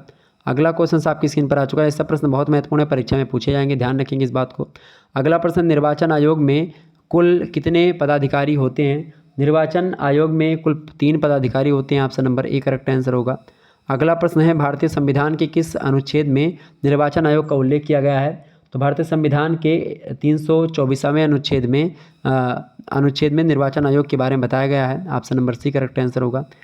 अगला क्वेश्चन है, निर्वाचन आयोग का अध्यक्ष कौन होता है? बताएं भाई सभी लोग, निर्वाचन आयोग का अध्यक्ष कौन होता है? तो मुख्य निर्वाचन आयुक्त या मुख्य चुनाव आयुक्त जो होता है वही निर्वाचन आयोग का अध्यक्ष होता है और वही काम मतलब पूरा चुनाव करवाता है। Option number D correct answer होगा। अगला प्रश्न आप देखेंगे, भारत के पहले निर्वाचन आयुक्त कौन हैं? बताएं, भारत के पहले निर्वाचन आयुक्त कौन थे? तो सुकुमार सेन थे। Option number D correct answer हो जाएगा। 21 मार्च 1950 को बने थे और 19 दिसंबर 1958 को इनका रिटायर हो गया था। 8 सालों तक रहे थे। नेक्स्ट क्वेश्चन आप देखेंगे, मुख्य चुनाव आयुक्त को उनके पद से कौन हटा सकता है? तो संसद के दोनों सदनों के द्वारा उनको एक प्रकार से महाभियोग द्वारा हटाया जा सकता है, लेकिन राष्ट्रपति के सिग्नेचर के द्वारा। राष्ट्रपति जो है जब तक सिग्नेचर नहीं होगा राष्ट्रपति तब तक नहीं हटेगा। तो पदच्युत करने का और उसका अधिकार जो है वो संसद के दोनों सदनों को यहाँ पर जरूर है। यहाँ पर चूंकि संसद के सदन अगर नहीं दिया होता तो इस संसद का ही एक अंग होता है राष्ट्रपति। तो संसद के दोनों सदनों में पास होता है, फिर राष्ट्रपति सिग्नेचर करता तब कोई चीज़ होता है। तो आप यहाँ पर लगाओगे कि संसद के दोनों सदनों के द्वारा। Option number D correct answer हो जाएगा। अगला प्रश्न है, मुख्य निर्वाचन आयुक्त का वेतन कितना है? तो 2.5 लाख है मुख्य निर्वाचन आयुक्त का वेतन। ठीक है, ध्यान रखेंगे इस बात को, 2.5 लाख रुपए पाते हैं एक महीने में। अगला प्रश्न आपकी स्क्रीन पर आ चुका है, फटाफट से आप देखेंगे और वीडियो को लाइक और शेयर भी करते रहिएगा ताकि टाइम टू टाइम आपको नोटिफिकेशन मिलता रहे और आप आसानी से पढ़ते रहें। इसी प्रकार से हर एक सब्जेक्ट का मॉडल पेपर, सोशियोलॉजी का मैंने दिया, पॉलिटिकल साइंस का दिया, ठीक है, हिस्ट्री का मैंने दिया, एंशिएंट हिस्ट्री का दिया, हिस्ट्री का भी नहीं दिया, हिस्ट्री का मैं दे दूंगा 1-2 दिनों में। इसी प्रकार से सभी का ऑब्जेक्टिव मॉडल पेपर हो चुका है। लिखित मॉडल पेपर हिंदी का भी दे दिया हमने, ऑब्जेक्टिव का भी मॉडल पेपर हिंदी का तैयार हो रहा है, वो भी जल्द दिया जाएगा। बाकी और भी चीज़ें हो रही लगातार, तो आप बड़ी ही आसानी से तैयारी कर पा रहे होंगे शुक्ला स्टडी पॉइंट से। और भी 2023 वाले मॉडल पेपर पड़े हुए हैं। 2023 में आपके जितने भी विश्वविद्यालय हैं सभी के क्वेश्चन पेपर को मैंने करवा रखा है, हल करवा रखा है, तो आप उनको भी देख लीजिएगा। चलें, प्रश्न है, केंद्र में द्वैध शासन यानी दोहरा शासन जो होता है उसी को द्वैध शासन बोलते हैं। तो केंद्र में द्वैध शासन किस अधिनियम के अंतर्गत स्थापित किया गया था? तो भारत शासन अधिनियम आया था 1935 का। उसी 1935 के अधिनियम में एक प्रकार से स्थापित किया गया। बताएं तो कब? और 1935 के भारत शासन अधिनियम में द्वैध शासन जो है वो कहाँ पर? केंद्र में स्थापित किया गया था। ठीक है, कहाँ पर? केंद्र में भाई। और प्रांतों में द्वैध शासन की अगर बात की जाए तो प्रांतों में 1919 में ही स्थापित कर दिया गया था। अगला क्वेश्चन है, 1946 ईस्वी में निर्मित अंतरिम सरकार में कार्यपालिका परिषद के उपसभापति कौन थे? तो जवाहरलाल नेहरू जी ही थे। Option number A correct answer होगा। अगला प्रश्न है, स्वतंत्र भारत का प्रथम भारतीय गवर्नर जनरल कौन था? स्वतंत्र भारत के जो प्रथम गवर्नर जनरल थे वो सी राजगोपालाचारी थे, Chakravarti Rajagopalachari. Option number C correct answer होगा। अगला क्वेश्चन से आप देखेंगे, इंडियन नेशनल कांग्रेस की प्रथम भारतीय महिला अध्यक्ष कौन थी? फटाफट से आप बताएंगे। तो इंडियन नेशनल कांग्रेस जो उसकी जो प्रथम महिला क्या पूछा गया? इंडियन नेशनल कांग्रेस यानी आईएनसी की या भारतीय राष्ट्रीय कांग्रेस की प्रथम महिला अध्यक्ष जो थी वो कौन थी भाई? वो कौन थी? वो सरोजिनी नायडू थी। ऑप्शन नंबर इसका सी करेक्ट आंसर हो जाएगा, सरोजिनी नायडू। एनी बेसेंट की बात की जाए तो ये एक प्रकार से प्रथम महिला विदेशी थी जो कि आयरलैंड की थी। ओके, ध्यान रखिए इस बात को। अगला प्रश्न है, इंडियन नेशनल कांग्रेस किसके द्वारा स्थापित की गई थी? तो इंडियन नेशनल कांग्रेस जो है एलन ऑक्टेवियन ह्यूम यानी कि ह्यूम के नेतृत्व में एक प्रकार से बनाई गई थी, ये बात ध्यान रखेंगे। Okay, A.O. ह्यूम। अगला क्वेश्चन आपकी स्क्रीन पर आ चुका है, भारतीय राष्ट्रीय कांग्रेस के संस्थापक कौन थे? तो भारतीय राष्ट्रीय कांग्रेस के जो संस्थापक थे वो कौन थे भाई? असैनिक सेवक थे। ऑप्शन नंबर इसका A correct answer. Allan Octavian Hume जो थे वो असैनिक सेवक हुआ करते थे। अगला क्वेश्चन है, निम्नलिखित में से कौन लगातार 6 वर्षों तक भारतीय राष्ट्रीय कांग्रेस के प्रेसिडेंट रहे? फटाफट से आप बताएंगे।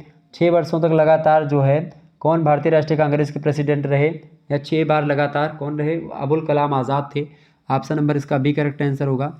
अगला क्वेश्चन है, हरिपुरा जहां भारतीय कांग्रेस का वार्षिक अधिवेशन वर्ष 1938 में सुभाष चंद्र बोस की अध्यक्षता में हुआ था, वह निम्नांकित राज्य में था। किस राज्य में हुआ था? गुजरात राज्य में हुआ था।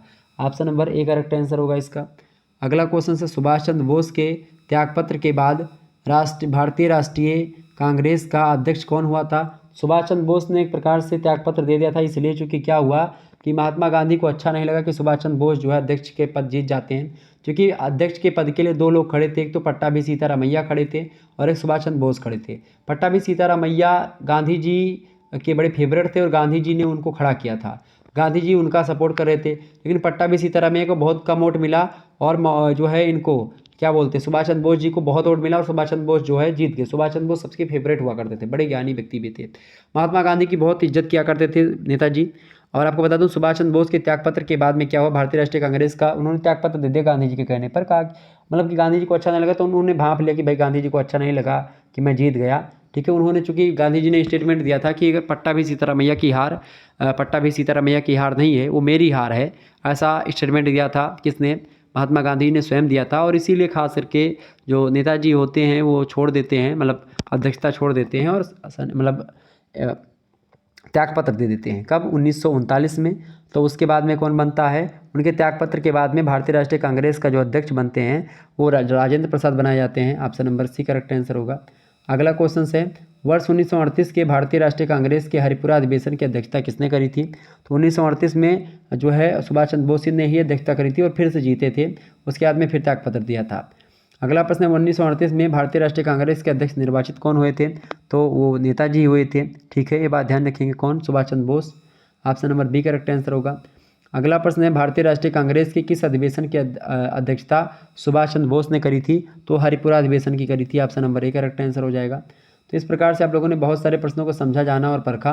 इसी प्रकार सोशियोलॉजी का मॉडल पेपर हमने दिया हुआ है। सोशियोलॉजी वाला मॉडल पेपर देख लीजिएगा। समाजशास्त्र की मूलभूत अवधारणाओं के बारे में उसमें बताया गया है। बीएस फर्स्ट सेमेस्टर के लगभग 100 से अधिक ऑब्जेक्टिव टाइप के प्रश्न उसमें बताए गए हैं। जैसे आज का वीडियो जो आप लोगों ने देखा, इसमें लगभग 120 से 130 ऑब्जेक्टिव टाइप के प्रश्न थे जो कि मैंने आपको बताए हैं, ठीक है। ध्यान रखेंगे इस बात को। इसी प्रकार से ये भी है सोशियोलॉजी वाले में भी, ठीक है। और एंशिएंट हिस्ट्री में भी यही है। लगभग इसमें 100 से अधिक आपको बताता हूँ, लेकिन यहाँ पर 100 इसलिए लिखता हूँ ताकि देखने में अच्छा लगता है 100 इंपॉर्टेंट ऑब्जेक्टिव टाइप के प्रश्न। बाकी इसमें लगभग मतलब हम 100 से अधिक ही प्रश्नों को इकट्ठा करते हैं और आपके समक्ष लाने का प्रयास करते हैं, ठीक है। ये बात ध्यान रखेंगे। इसी प्रकार से हिंदी काव्य वाला वीडियो देख लीजिएगा। विद्यापति, गोरखनाथ, अमीर खुसरो, कबीर, जायसी, सूरदास, तुलसीदास, केशवदास, बिहारी लाल, घनानंद से रिलेटेड प्रश्नों को इसमें रखा गया है, ठीक है। इसके अलावा शिक्षा शास्त्र का मॉडल पेपर भी मैंने दे दिया थर्ड सेमेस्टर वाला, तो आप इसको देख लीजिएगा थर्ड सेमेस्टर में अगर आप हैं तो इसी प्रकार से शिक्षा शास्त्र का फर्स्ट सेमेस्टर का भी आ जाएगा। तो चलिए फिर मिलते हैं हम नेक्स्ट वीडियो में। तब तक के लिए जय हिंद, जय भारत। आप सभी का बहुत बहुत धन्यवाद हमारे से जुड़ने के लिए। इसी प्रकार से अपना प्यार हमेशा बनाए रखिएगा। Good night, I love you, बहुत बहुत धन्यवाद। और वीडियो को शेयर कर दीजिएगा, लाइक कर दीजिएगा चैनल को। तो इसी प्रकार से आप लोग सभी लोग वीडियो को देख लीजिएगा, ठीक है। बहुत सारे ये प्रश्न हैं जो कि आपके समक्ष दिखाई पड़ रहे हैं, तो आप सभी लोग जो है इन प्रश्नों को आसानी से तैयार कर वीडियो को 2 से 3 बार देखेंगे, सारी चीज़ें क्लियर हो जाएंगी। तो आज का वीडियो जो है वो पॉलिटिकल साइंस का था। Indian national movement and constitution of India के लगभग आपने यहाँ से मतलब 150 क्वेश्चन तो आपके तैयार ही हो गए होंगे, क्योंकि बीच बीच में मैंने और भी चीज़ों को बताया है। और भी इसके मॉडल पेपर मैं दूंगा, तो आप सभी लोग चैनल को सब्सक्राइब और लाइक कर दीजिएगा। चैप्टर वाइज क्लासेस भी आपकी होंगी, तो आप लोग हमेशा से जुड़े, मतलब हमारे साथ जुड़े रहिए, ताकि आपको इसी प्रकार से मतलब इन्फॉर्मेशन वीडियो मिलती रहे, इन्फॉर्मेटिव वीडियो मिलती रहे और आप आसानी से पढ़ दें। धन्यवाद, मिलते हैं नेक्स्ट वीडियो में।